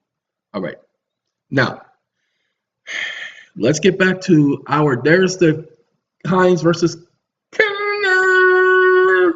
Okay, and the non-lawyers, and I told you about the NAACP and the Brotherhood, tradesmen, and all that stuff. All right. Now, told you in the video yesterday that all of this stuff was already there. Okay, but we're not looking for that. We're looking for the jurisdictional stuff. Okay, jurisdictional stuff is what we need, so we're going to have to go down further. That's highlighted too, and I could just type in jurisdiction, but I don't feel like doing it. I feel like going through the hassle. Do the hassle. Oh, by the way, we put in power to issue writs, the Act of 1789. This is the Judiciary Act of 1789. Okay? The 13th section of the Judiciary Act of 1789, September 24th Act. It's called the Power to Issue Writs Act, or the All Writs Act, as you've heard it referred to, those of you who know something about law. Common powers of the District of Columbia courts. Common powers, they don't have common powers. Did we not just read that the District of Columbia courts are legislative courts? Interesting, huh? Interesting, huh? Habeas corpus, don't care about that because they get to suspend habeas corpus. At least they claim they get to suspend habeas corpus. See, that's the whole part. What about those articles? What about those rights to suspend this or suspend that? Who gave them those rights? These are the jurisdictional laws, okay? That's the laws telling pro se litigants they have the right to do this and speak this and say that and bring that up. And here is administrative jurisdiction. It is accepted rule that not only in state case but also federal courts as well, that when a judge is enforcing blah blah blah, they're enforcing their ministerial clerks, because that's all they is. Okay, these are those very same laws. But as you see, I've taken those laws and I've done the research. Now, what I want, I can do these. We already have that. I can do here because we already have the other ones. Okay, I want the KC Davis. Now, what I've never been able to find was this case. Okay, where it said that a judge ceased to sit a judicial officer for a government principle of administrative law is that a court are prohibited from substituting their evidence, judgment, or record and arguments for that of the agency. Okay, so whenever they're enforcing statutes, they're enforcing junk for an agency. Copy, copy, copy. All right, now let me tell you what we're going to do, because I'm going to keep filming. Why? Because as we showed you with the people, that there was a distinction. Ordinarily, people in a country who do not have special powers or privileges. I want special powers. I got the power. Anyway, she is well liked as a senator because she listens to the people, the common people. Do you see? The people, when the Constitution was created, wasn't talking about a political division. It was talking about the common people, because the Constitution was created based on common law. But you're not going to get these idiots that are sitting in the Supreme Court to make that decision, make that determination. Why? Because they are there because they are puppets. Are you saying that the Supreme Court justices are puppets? No, I'm not saying that. They say that they're puppets. The fact that they ignore law. It's called ignorance. And ignorance of the law is no excuse. So of course they're puppets, because they have no excuse. No excuse. Not one iota of an excuse. Get rid of you and put you back, and get rid of you, put you back. Okay. And this is the case that I'm about to look up, because I need you guys to understand that the judges are prohibited from listening to testimony, to considering the record, to listening to argument. So what is the appeals court doing? Reviewing the record. Courts are prohibited from substituting their judgments for that of the agency. They're all administrative courts. So what are they doing? How are they sitting up there judging you? So we're going to see if we can find this copy. And the only word we need to do is substitution or prohibited. But I would like to do substituting. But we're going to do both. Both, both, both, both.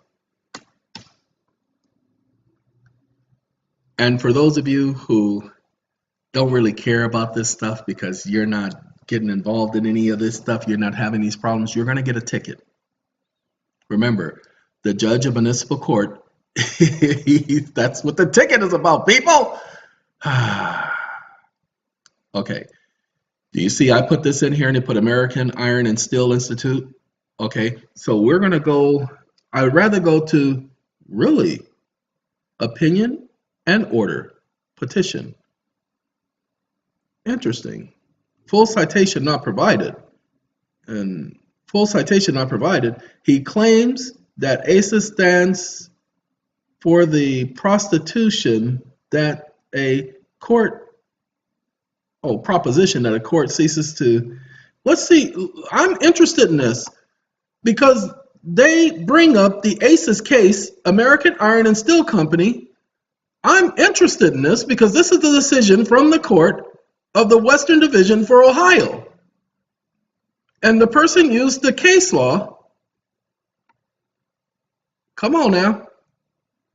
Oh, come on now. We're going to save this anyway because I think I will be interested in Hubbard versus Turner.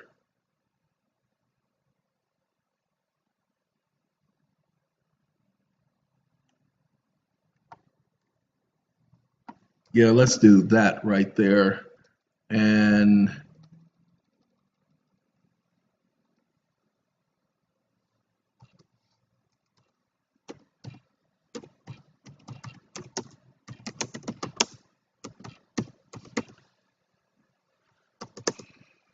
I put prohibitions of the court.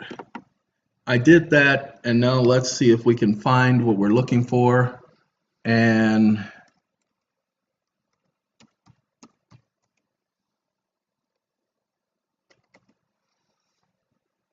it says it can only find it one time. So where's my prohibited? Okay, where you at?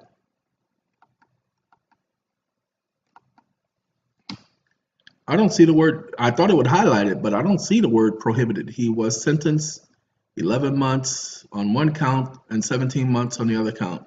Two sentences entered consecutively. Means one after the other. He did not appeal his conviction or his sentence. Oh, instead he filed a petition for writ of habeas corpus, and he asserts 2 grounds for relief. Okay, so let's see what the grounds for release were. Now remember, they highlight the fact that he didn't file an appeal, so he filed a habeas corpus. And okay, was acting as ministerial officers in a ministerial capacity, not in a judicial capacity, and lacking the required congressional delegation of judicial jurisdiction, authority, power, and enter finding a guilty against the petitioner to convict, sentence, or imprison me, the petitioner, as all acts committed by Ruthie are by virtue of U.S. Constitution Supremacy Clause article considered void ab initio. Now, of course, they're going to rule against him. I can already tell you that. He explains that Ohio statutes under which he was convicted are not pursuant to the Supremacy Clause. He cites 2 purported cases, ACES, full citation not provided, and Burns, full citation not provided. Okay, ACES stands for proposition that judges cease to act as and prohibited from substitute. It did highlight it, it just didn't take me to it. Substitute evidence. He contends that Burns held that ministerial courts are incompetent. See, it says he contends that Burns held this. Okay, you don't do the quotation. For this, he concludes Judge Franks acted as a ministerial officer when she presided in a criminal prosecution because she was not delegated with judicial power by the Constitution. They are not going to talk about her being delegated with constitutional power. Now let's get past that. Standard of review. This is how you know. All the courts sit as a reviewing court. Their standard of review is because they're administrative. They are not going to talk about it. Anti-Terrorism and Effect Death Penalty Act, which amended 2254, was signed into law April 24, 1996, and applies to habeas corpus petition filed after that effective date. Okay, they are saying that Anti-Terrorism and Effective Death Penalty Act is now the habeas corpus law. Administrative. I can't even do that one. AEDPA. That's how we're going to say. I'm not even going to pronounce the acronym. Was enacted to reduce delays in the execution of state and federal criminal sentences and to further the principles of commonality, finality, and federalism. And they quote another court instead of quoting the actual intent of Congress. Consistent with this goal in reviewing an application, see, it's administrative because they're reviewing people for writ of habeas corpus, didn't want to go that far, by a person in custody pursuant to the judgment of a state court, and determining the factual issues made by a state court shall be presumed to be correct. Presumed, interesting. The petitioner has the burden of rebutting the presumption of correctness by clear and convincing evidence. Wait a minute, didn't he just present to you that the court was not acting in a judicial capacity, but was acting in an administrative capacity? And the fact that he's challenging it, does that not prove that he wasn't consenting to those acts? Of course, he didn't say that in his, well, he may have said it in his motion, but they didn't highlight that. See, they only took a portion of his motion to highlight. Okay, hold on. The federal court, therefore, may not grant habeas relief on any claim that was adjudicated on the merits in any state court unless the adjudication of the claim either resulted in a decision that was contrary to or involved in unreasonable application of clearly established federal law. Excuse me, federal law? No, constitutional law, as determined by the Supreme Court of the United States. Pay attention to that. Did you see? Supreme Court of the United States, not the United States Supreme Court. As a result of the decision that was based on an unreasonable determination of facts in light of the evidence presented in the state court proceedings. Okay. Who made that determination? A court did. Pay attention. A circuit court made that decision, not the Supreme Court. A circuit court made that decision. And they did it in 2008. A decision is contrary to clearly established law under this when it is diametrically different, opposite to the character or nature, or mutually opposed to federal law as determined by the Supreme Court of the United States. Clearly contrary to established law only when it is contrary to federal law. But hold on. They're referring to federal statute, not law. Anyway, in order to have an unreasonable application of clearly established federal law, the state court decision must be objectively unreasonable, not merely erroneous or incorrect. Furthermore, it must be contrary to the holdings of the Supreme Court. Hold on. Must be contrary to the decisions of the holdings of the Supreme Court. No, it isn't. It has to be contrary to law. Didn't you say law? So they're going by a statute, an administrative statute. The state court's determination of facts will be unreasonable under this only if it represents a clear factual error. In other words, the state court's determination of facts is unreasonable if its finding conflicts with the clear and convincing evidence to the contrary. Interesting. Well, he said the court had no jurisdiction. Is there evidence that the court had jurisdiction? That he consented? This standard requires the federal courts to give considerable deference to the state's court decisions. Deference. Yeah, they say the state court is always right. They get whatever decision they make, it's the right decision. Okay. Procedural barriers to habeas review. Habeas is never supposed to be a review. Habeas is to determine whether or not the individual received due process.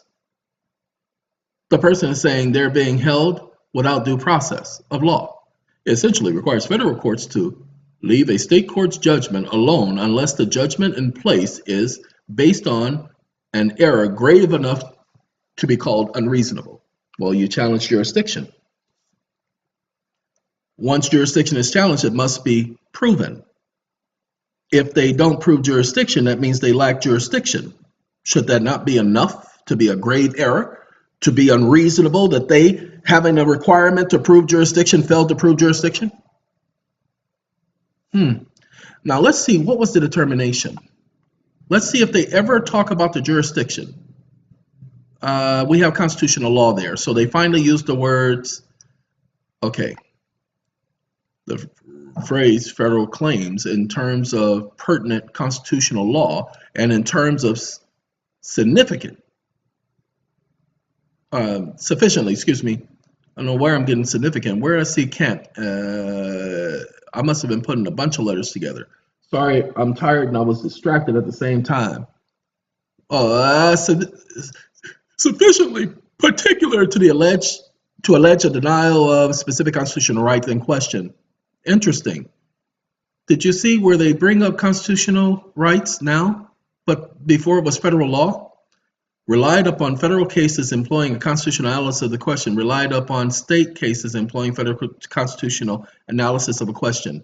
Alleged facts well within the mainstream of the pertinent constitutional law. See, again, they're relying on case law.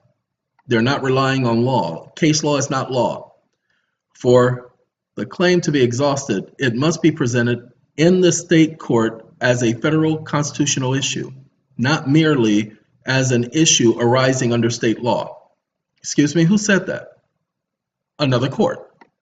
It says, for the claim to be exhausted, the Supreme Court has already ruled you do not have to exhaust your administrative remedies, especially in a habeas proceeding. Moreover, the claim must be presented in a state court under the same legal theory in which it is later presented in the federal court. Liar. You do not have to present it in the state court first. You can bring it up as a federal claim. It cannot rest on a legal theory which is separate and distinct from the one previously considered and rejected in the state court. Excuse me? Okay, this does not mean that the applicant must recite chapter and verse of constitutional law, but the applicant is required to make specific showing of the alleged claim. Excuse me? Again, case law, not law. The procedural default doctrine serves to bar review of federal claims that a state court has declined to address because the petitioner did not comply with a state procedural requirement. In other words, on a technicality. Okay? In these cases, and again, this is the United States Supreme Court when Rehnquist was there. This is what they do. In these cases, the state judgment is not based on a resolution of federal constitutional law. See, federal constitutional law is another legal term. Federal law is another legal term. That's why when they came up with federal law in that statute, okay, it was after 1991. This one used the phrase legal term, federal constitutional law. The other one uses the term federal law. Two separate not constitutional, but legal terms. That's the reason why I go over this with you guys when I'm going over these cases, so I can point out what the hiccups are, what they're saying. Instead, rest on independent and adequate state procedural grounds. When the last explained state court decision rests on procedural defaults, as an alternative ground, a federal district court is not required to reach merits of a habeas petition. Excuse me, who said this? The Supreme Court didn't say this. This is a court that said this, a circuit court. They're saying circuit court because this is the circuit court that oversees this federal court. So that's why they keep using the Sixth Circuit. And if you can check, you'll see that Ohio is the Sixth Circuit. In determining whether a state court has addressed the merits of the petitioner's claim, federal court must rely on the presumption that there is no independent and adequate state procedural ground for a state court decision absent a clear statement to the contrary. Huh? It says, wait, the federal court is supposed to be doing a review, right? So according to them, the federal court must rely, not should rely, not can rely. It says they must rely on presumption. So you have to bring up the fact, and this is what this person should have brought up, you have to bring up the fact that there is no adequate remedy at law because your access to the judicial branch of government, which has precedent over the administrative branch when it comes to judicial matters, has been denied me, blocked. I don't have any access. And yes, I may have the right to appeal, but I have the right to appeal to the judicial branch of government, and they're blocking my access to the judicial branch of government. To determine if a claim is procedurally defaulted, the court must determine whether, and we're not going to read the whole thing, ladies and gentlemen. It would be redundant for us to read the whole thing.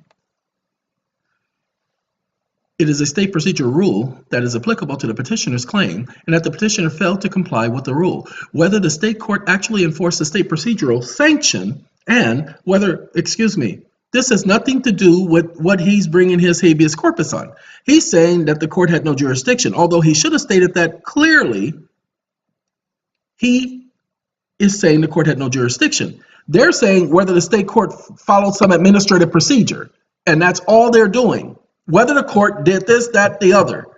Okay, the petitioner alleges that he did not exhaust his state court remedies, which he's not required to. The Supreme Court has said you do not need to exhaust your remedies anymore with respects to either claim. He contends to do so would be futile because there is no adequate state corrective process or remedy available. There you go. He did already respond to that. There is no remedy available. He says this court disagrees. Okay, the petitioner entered an Alford plea to the charges against him pursuant to the plea agreement. Wait a minute. Wait, did you guys just hear what these idiots said? Wait, hold on. Remember, jurisdiction can be challenged at any time, but we're going to get to this jurisdictional part. That's page 7. Hold on. Let me show y'all how backwards these courts are and what they do to you guys. Okay? What they do to you all the time. Okay, let's see. Wait. Hold on. Okay. It says it's got 4 of these attempts to find, so oh God, they do this in the,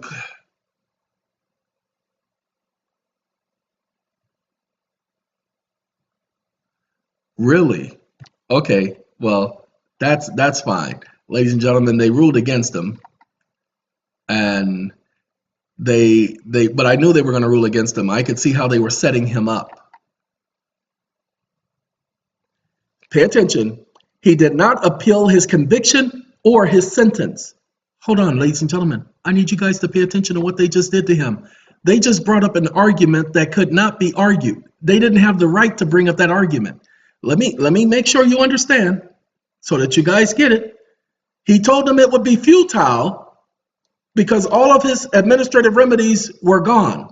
Okay, we're at page number 7. Hold on. They wanted to get on him saying that he said it would be futile. Then they said that, I want y'all to pay attention.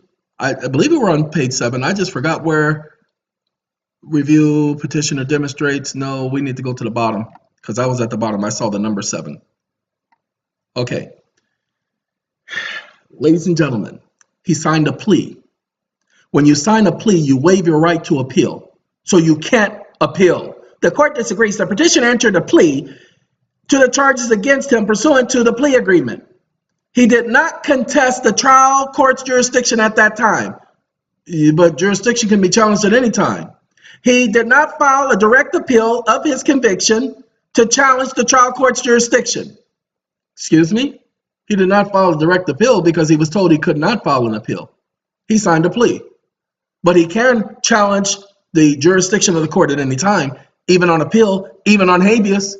He had available remedies in state court and did not pursue them. Ladies and gentlemen, you can challenge the state court jurisdiction. And if you challenge jurisdiction, pay attention. I want you to understand so that you guys get it. They're letting you know. They're just not telling him he can challenge the court's jurisdiction. He can challenge their decision based on the fact that they had to demonstrate the jurisdiction and the fact that he can challenge that jurisdiction at any time, even in the federal court. There's no prohibition. Okay, but they're letting you know. Challenge the trial court's jurisdiction.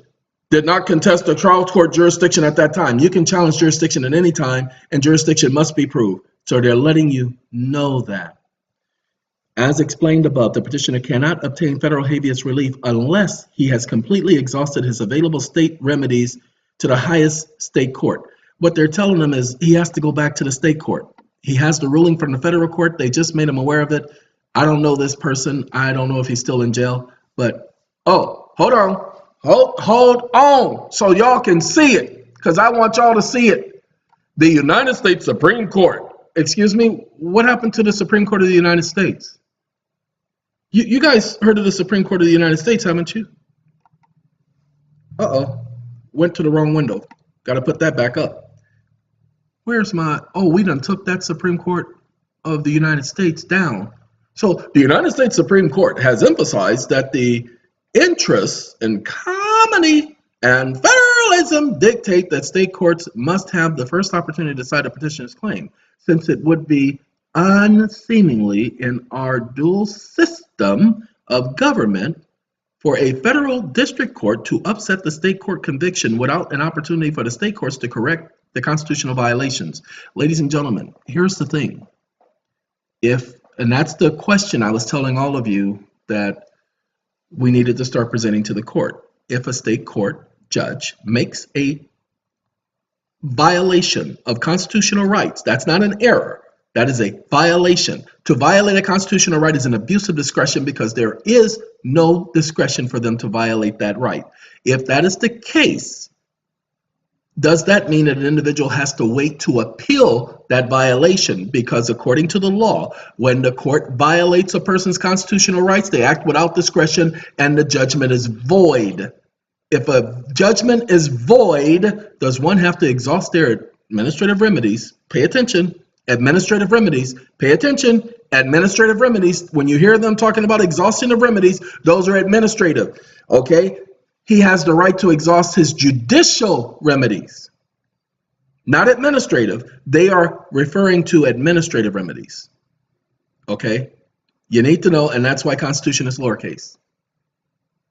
Because you can have administrative constitutional rights, but you want to highlight that you have state constitutional rights, and you capitalize that state constitutional rights.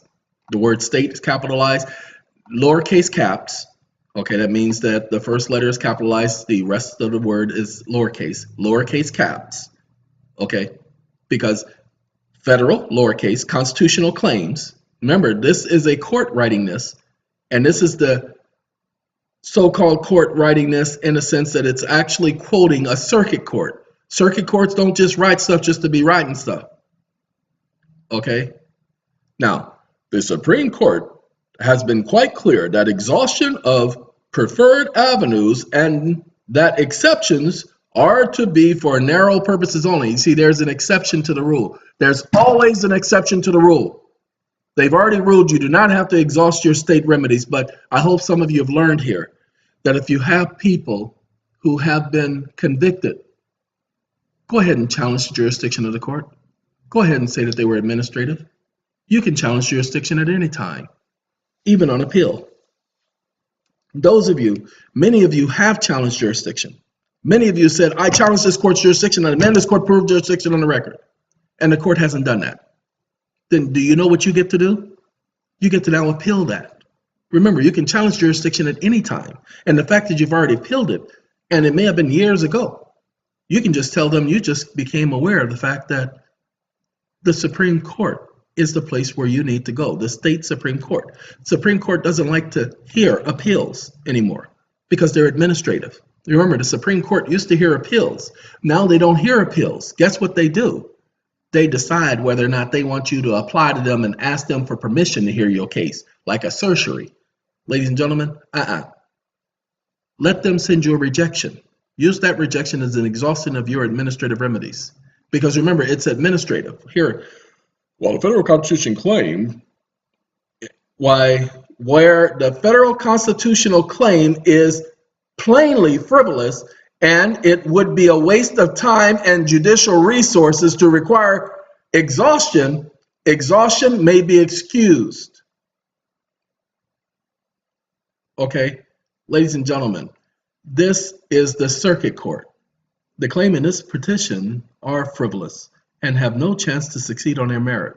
Exhaustion, therefore, is not required. Excuse me? They said his claims were frivolous, that the court had no jurisdiction. Of course the court had no jurisdiction. He just has to bring up the jurisdictional claims in the proper court at the proper time. So that's what I do, ladies and gentlemen. I rip stuff like this apart. I take their junk and I figure out how to word it to get around their ignorance, to get around their, see, his grounds for relief are without merit and are denied. Excuse me? That's not facts and conclusions of law. Oh, hold on. Only federal judges receive their grants of authority under Article 3. State court judges receive their grants of authority under state constitution and Ohio statutes. Excuse me, a statute cannot give you authority. That means it's administrative. Exactly what he was saying. Duly elected common pleas court judges are not ministerial officers. Duly elected? No, he was only talking about that judge. He or she is a judicial officer with all of the authorities granted by the state of Ohio. The state of Ohio statute or the state of Ohio constitution? Do you understand that they worded this exactly that way on purpose? Okay, hold on. Let me get it. Because he should be going after that court, challenging their jurisdiction for being, he concludes that the common law pleas court judge who presided over his criminal case, specific person, was a ministerial officer because she did not receive her appointment to the bench under Article 3 of the United States Constitution. Now, if he did that, they highlighted that, and they should have, because she did not receive her grants of judicial power under the state constitution, but under statute. See, constitution and statute, these are two separate jurisdictions, okay? They're letting you know that right now. So this is how you get around their stupid argument. And then you have people like me who get to point out to you when they read the stupid legalese, we're able to stop and show you what they're saying. The petitioner has not alleged any facts or provided any credible legal precedent to suggest that Judge Franks lacked the authority to preside over his case. But you still haven't spoke about what her jurisdiction was, you idiot. You haven't said that she was a duly authorized officer under the state constitution, which was his challenge. He said she was a ministerial clerk, ministerial officer. Okay, his problem was, I don't think he said, oh, guess what, ladies and gentlemen? He did not say this. Said she was a ministerial officer because she did not receive her appointment to the bench under Article 3 of the United States Constitution. He didn't say that. They're saying this. That's why this is not in quotes. Sorry, ladies and gentlemen, when somebody like me writes something, they put my junk in quotes. They quote me directly, but they didn't put his stuff in quotes. There you go. All of this is them saying this is what they construed, because see, they're allowed to construe your pleadings. Okay, that's how they get around it, because they do it administratively. Let's prove that this is an administrative judge. Okay, United States District Judge. And sorry, these are statutes. This makes him administrative.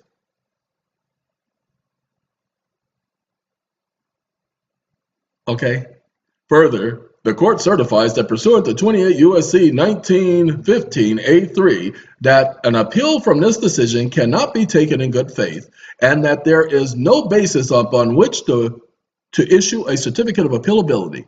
Ladies and gentlemen, he doesn't need a certificate of appealability. He simply takes that and goes to the Supreme Court and he highlights that they did not do this, they did not do that. I don't know what day this was done. I don't see a date. It's so ordered, but there's no date at the bottom. So let's go to the top, because we made it to the bottom, now we made it to the top. You know, we started from the bottom, now we made it to the top. This was 2013. How do you know it's 2000? Because it tells you right there 2013. It says right there 2013. That's how I know. Okay, 2013. All right, so there you go. But now you have a better idea, better understanding of what we were telling you about. Administrative courts. Okay, most of you guys are going into these courts and you're not realizing you're stepping into an administrative venue, and these courts are coming back at you with this junk, these so-called decisions, which they're just stupid opinions. Okay, but I needed this case right here. That case was only because the individual referred to this case. ASIS, okay, AISI, okay, that's this case right here. Now, we're in the 2 hours already, people, and like I told you, I was tired, but this is information near and dear to my heart, and so we're gonna do ASIS because we have to. This is one of the more important cases. This is the one where I told you I was gonna look up something in particular. Do we go 250? No, we went too far. We'll do that. We'll leave it there. We'll leave it at 200. I don't know why you fools are telling me about cookies. Cookies! So let's do your cookies there. Now, mess with me about cookies. Yeah, do some cookies now. All right, ladies and gentlemen, this case right here, let's find out, because it's been a minute since. No, it's not here. ASIS is not, well, ASIS is here because I've seen it, but let's go back to the laws you didn't know existed. Okay, let's go here and let's go, we are looking for, wait a minute, what'd you do? Nobody told you to do that. Let's go back down. Let's go to the hop. Let's go to the hop. Let's go to the hop. Let's go to the hop. All right, let's see. Yeah, we'll do the word prohibited. Prohibited. See, I'm tired. That happens when I'm tired. That's how I can highlight it when it happens. That's the way it happens. And that's the way it is, folks. So we're gonna, it don't like the word prohibited.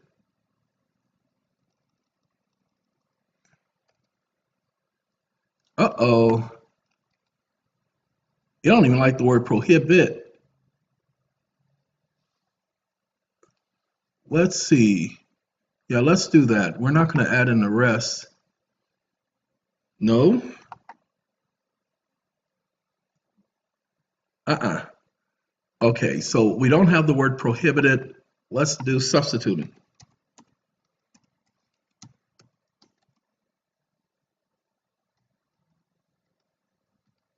So we can't do substitute. No, we can't do substitute. Can't do substituting. Now, I do know that the law stands with the decision in ACES that the courts are prohibited from substituting their judgments for that of the agency. So let's just do agency. We're not going to do the agency. We're just going to do agency. Okay. It will probably, I'm not going to spend any more time doing this now. Okay. What I'm going to do, we have 96 times it mentions agency.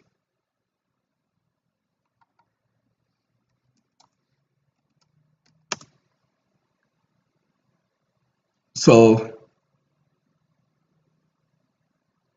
okay, that's one, and that's dealing with APA. And, oh, sorry, I know that this is an accurate phrase. The only reason I know this is because of pay attention, the Administrative Procedures Act. That's why I can hold on to this. Don't want that. That's why they can't substitute their opinions for that of the agency. So what I can tell you for a certainty now, because I understand it now, it's because the agency's regulations control because of the APA, the Administrative Procedures Act.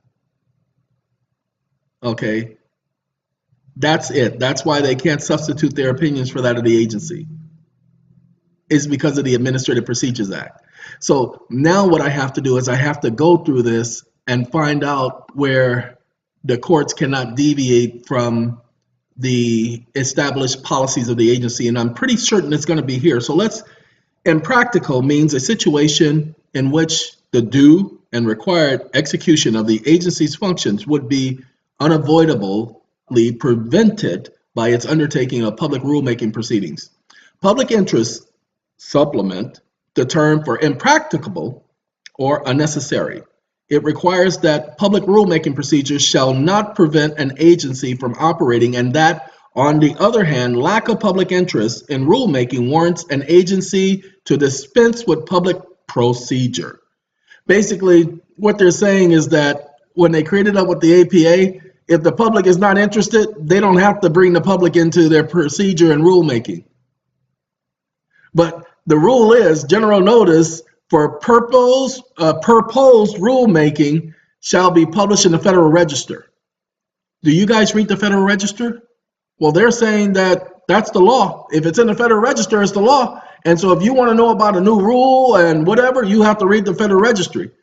Okay, that's how we know that for a fact that the court cannot ignore the so-called policies of the agency. Sorry, it's doing its own because I've already clicked away from that, as y'all can see. So I'm not even over here no more, but it was doing its own thing. It went all the way up to the top. Okay, all the way to the top. Oh, let's clear this. Yeah, let's clear that so we can move about. Okay, let's see. And that's the reason why we know that the courts cannot hear arguments. Why? Because they can only go by the rules of the agency. Because when the agency puts out its rules and its policies in the Federal Registry, it becomes law. That's why the courts cannot go around it. Okay? And the agencies are required to publish their rules. It is these regulations, as the blah, blah, blah, blah, blah, which are under review here. The regulations promulgated by the EPA also contain proposed fluid limitations and guidelines as to the application of the best available technology economically achievable. 1983, standard of performance and new point sources, and pre-treatment standards for existing sources of new sources. Blah, blah, blah, blah, blah, blah, blah. What's going on here, ladies and gentlemen, is this is why the courts cannot substitute their argument. Oh, okay. I'm looking for.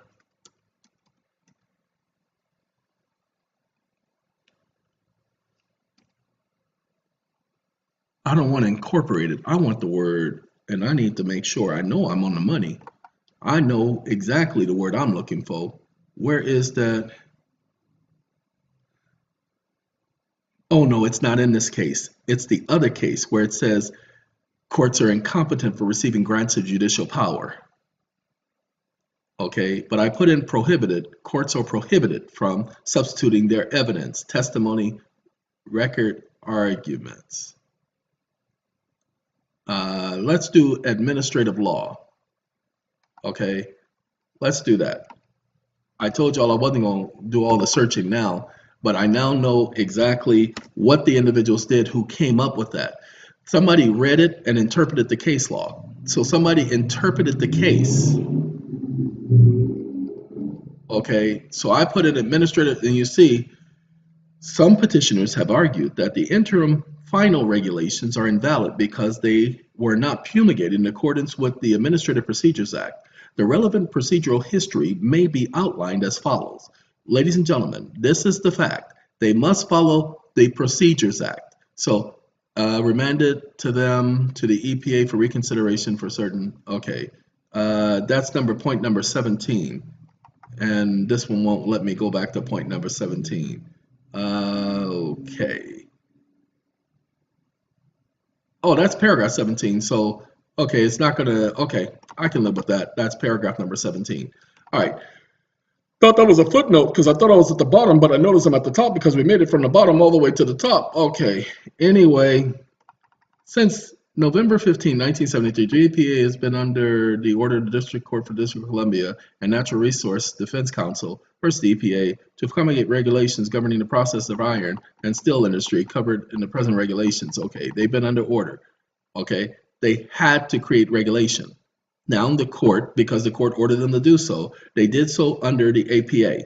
Now hold on, the APA did not, however, propose to revise the revised regulations for further notice and comment. It was stipulated that the interim final regulation would be effective immediately and thus did not allow the 30-day interval between publication date and the date of effectiveness as required by the EPA. Yes, they must give notice and they must allow an individual an opportunity to respond. Okay, regulations contained a statement that due to the pendency of a court order and the need to expedite the effectiveness of the act, the agency has determined that it was impracticable and contrary to the public interest to develop and publish regulations in proposed form and or to provide a 30-day comment period. And many regulations don't have the 30-day comment period. Okay, somebody found this, somebody read this case, ladies and gentlemen, because the individual, dang it, I forgot his name, Reynolds. The Reynolds case, December 23rd, 2012, Supreme Court, Reynolds versus United States. He used this exact case and used this exact act. He's the one who had the Supreme Court rule that what the Attorney General did not do was follow their own rules under the APA. From reading all of that, that's how I learned that the Attorney General creates law. Because when the EPA and the Attorney General publishes a rule or something in the APA Administrative Procedures Act and it goes into the Federal Registry, they're creating law. That's illegal. They're creating statutory law. It's not illegal to create statutory law. The agency also stated that there was good cause for these regulations to become effective immediately by publication. So as long as it's published in the Federal Registry, it becomes law because it's a regulation. It's not a law as in law, but it's a law as in administrative law. Okay. When I was looking at the 17, y'all, I thought stop that. Stop it. Stop. It ain't stopping, y'all. Oh no, we went way too far. I was talking about looking at the 17. Okay. Ladies and gentlemen, when I was looking at 17, I thought 17 was this right here. See, like that's a footnote? Okay. Petitioners in number blah, blah, blah, blah, blah, blah, blah, blah, blah, the companies who are still companies and the American Iron and Steel Institute have made two challenges to the validity of the interim rule, regulations of the APA, which require discussion. So the court has to discuss that. So it's in this discussion that I'm positively certain that the court will say that it cannot go contrary. But I guarantee you, it will argue, it says, they first argue that any regulation governed specifically or specialty, governing the specialty of steel, are invalid because the NAPR failed to give sufficient indication that the agency was considering regulations as to the specialty steel segment of the industry. This court delineated the purposes of the APA's notice and comment requirement in Texaco, Inc. versus FPC, Federal something commission, Petroleum Commission, huh? I pretty much think that that's what it stands for. All right, section 553, and that's the section that requires them to give notice, okay? Section 553, I know it, was enacted to give the public an opportunity to participate in the rulemaking process. Ha ha, it is the rulemaking notice. Ha ha. It also enables the agency to promulgate the rule to educate itself before establishing rules and procedures which have a substantial impact on those regulated. Yes, the public gets to be regulated, ladies and gentlemen. In evaluating the company's contention, the ANPR is insufficient to enable the public to effectively participate in the rulemaking process. We must determine whether the notice given was sufficient to fairly apprise interested parties of all significant subjects and issues involved. Senate report, Congress, blah, blah, blah. Ladies and gentlemen, what the steel industry and those other entities that were involved in this, when they wrote their so-called, we don't agree with this, motions, what they were saying is, we didn't know. We didn't read the Federal Registry. We had no idea that they were getting ready to do this. And they said, that's too bad. Okay, so that's why you get ACES versus US. Look, you don't have to, again, the way you get around this, ladies and gentlemen, is you see this case right here, you don't do this then. You just say, you don't have to put that case there. You do that, and then watch this. Hold on.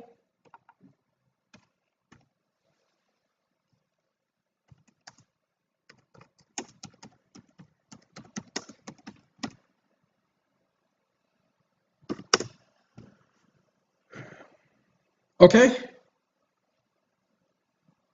And you do this is the principle. Because the governing principle of administrative law provides that courts are prohibited from substituting their evidence or testimony, record, argument, and rationale for that of the agency. Additionally, courts are prohibited from substituting their judgment for that of the agency. See, the court would not say that. They would not do additionally and say the same thing. They're stupid, but they're not that stupid. Okay? So that is not a quote.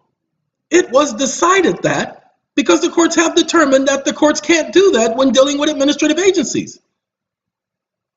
Watch this.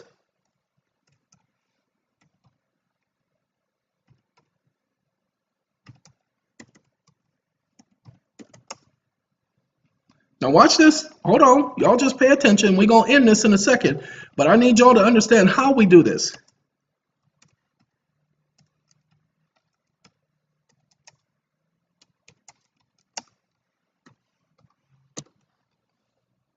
Okay? That's how we do that. It was decided that courts are they're prohibited from doing all that. And arguments for that of the administrative agency governed by the APA. All administrative agencies are governed by the APA because it's called the Administrative Procedures Act. But however, we can quote K.C. Davis. Okay? And these are attached because they're saying these are in the spirit of K.C. Davis. We can do that. But you cannot take those cases and just copy and paste them, ladies and gentlemen, because you can't do that because that's not what the cases say. As you have seen here, I have taken you all throughout this case, and it doesn't say that directly, but I can tell you that I've read cases that are associated with this case. read them throughout, and I already understand why they are saying what they're saying. It's because of the APA. Remember, this had nothing to do with due process rights of you and other people and habeas corpus this, and habeas corpus that. This had everything to do with the due process right of the corporation. General notice of proposed rulemaking shall be published in the Federal Registry, except when the notice or the hearing is required by statute. This subsection does not apply. When the agency for good cause finds that notice and public procedure is impracticable, unnecessary, or contrary to public interest. Excuse me? This is 553. So that's how I know what this is talking about. That's how I know how those other individuals came to the conclusion that they came to. Why they say the courts are prohibited from doing that as long as they follow the procedure. The courts cannot interfere as long as they give notice. Oh, and by the way, that's how I know that the individual who won before the Supreme Court with this argument, in that case, Reynolds versus the U.S., 2012, decided January 23rd, 2012. I'm sorry, I said December 23rd. Was it December 23rd? It was December 23rd, 2012. No, I'm wrong. January 23rd, 2012. Sorry. Hold on. The decision was very impacting.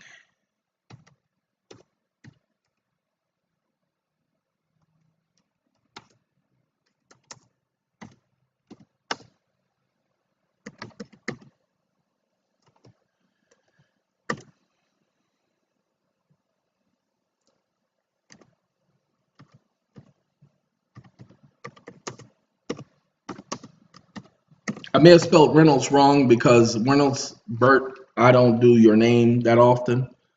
There you go.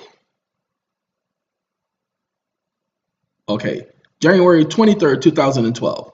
That's where, and watch what I do. I'm going to do interim rule.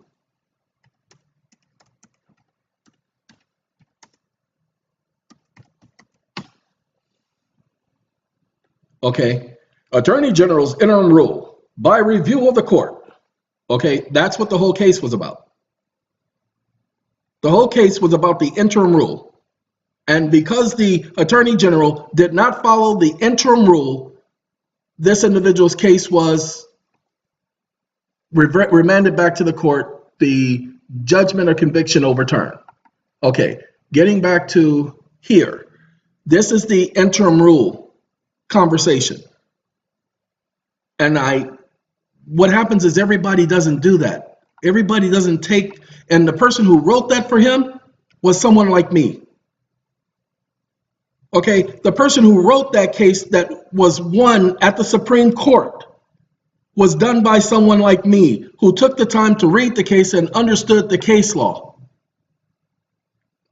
Okay, and to this point, they are having a real hard time with that decision. But it lets you know that everything is administrative. That's what all of this is about. And if you don't stop playing with me, didn't ask you to do all that. Okay, that's what this is all about. That's how they're saying the courts cannot go beyond the administrative agency.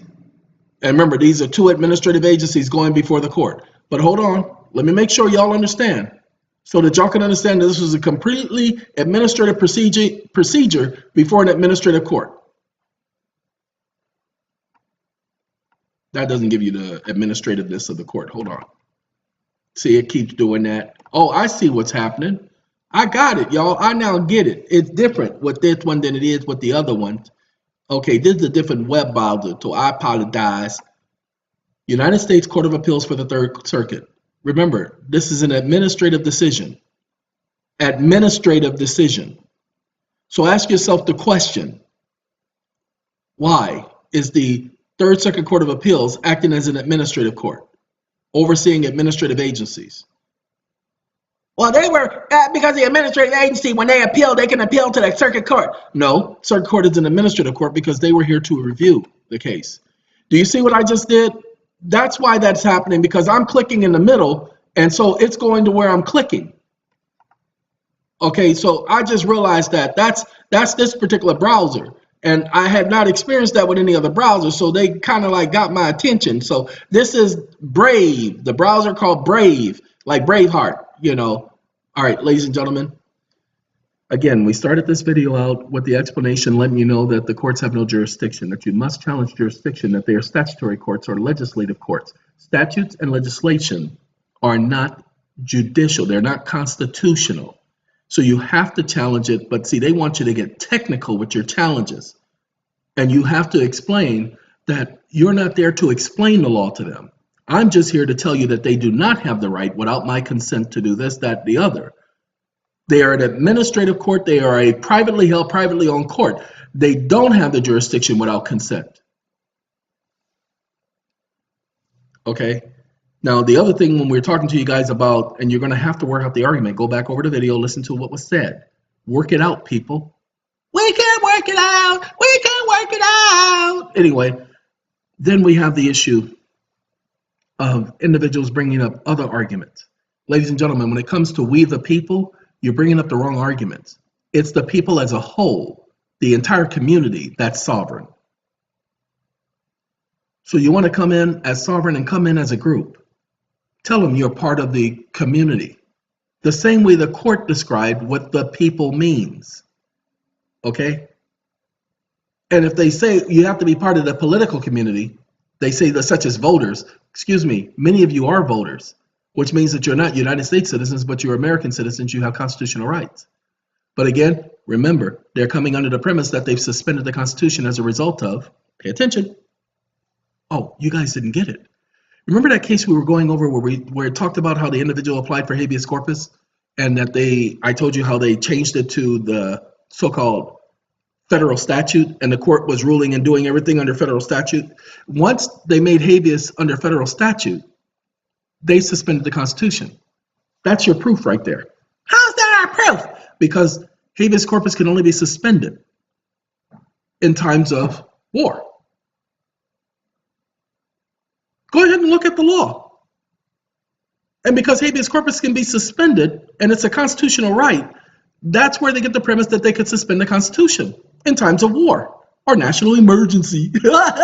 Okay? So that being the case, that lets you know that they're operating administratively, that they've suspended the Constitution. But now you challenge the suspension of the Constitution as being unconstitutional because the act of Congress was unconstitutional. They did not have the authority to delegate their authority to the president. And they themselves are the ones who said they delegated their authority, a vast amount of authority, to the president, which allows him to rule this country, which means they delegated the judicial authority to the president as well. Administrative courts is executive branch courts.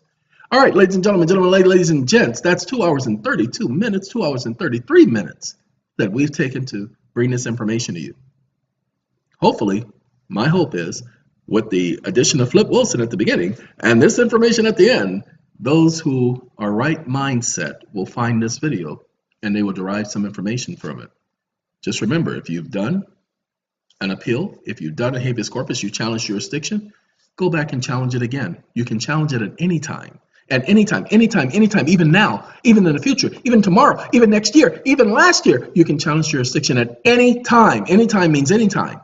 And the court gives their opinion. Tell them you don't want an opinion. You want facts and conclusions of law, of actual constitutional law, because that's the only law. Statute of large, constitutional law. Have a good day. Have a good night. Have a good life. Have a good bye.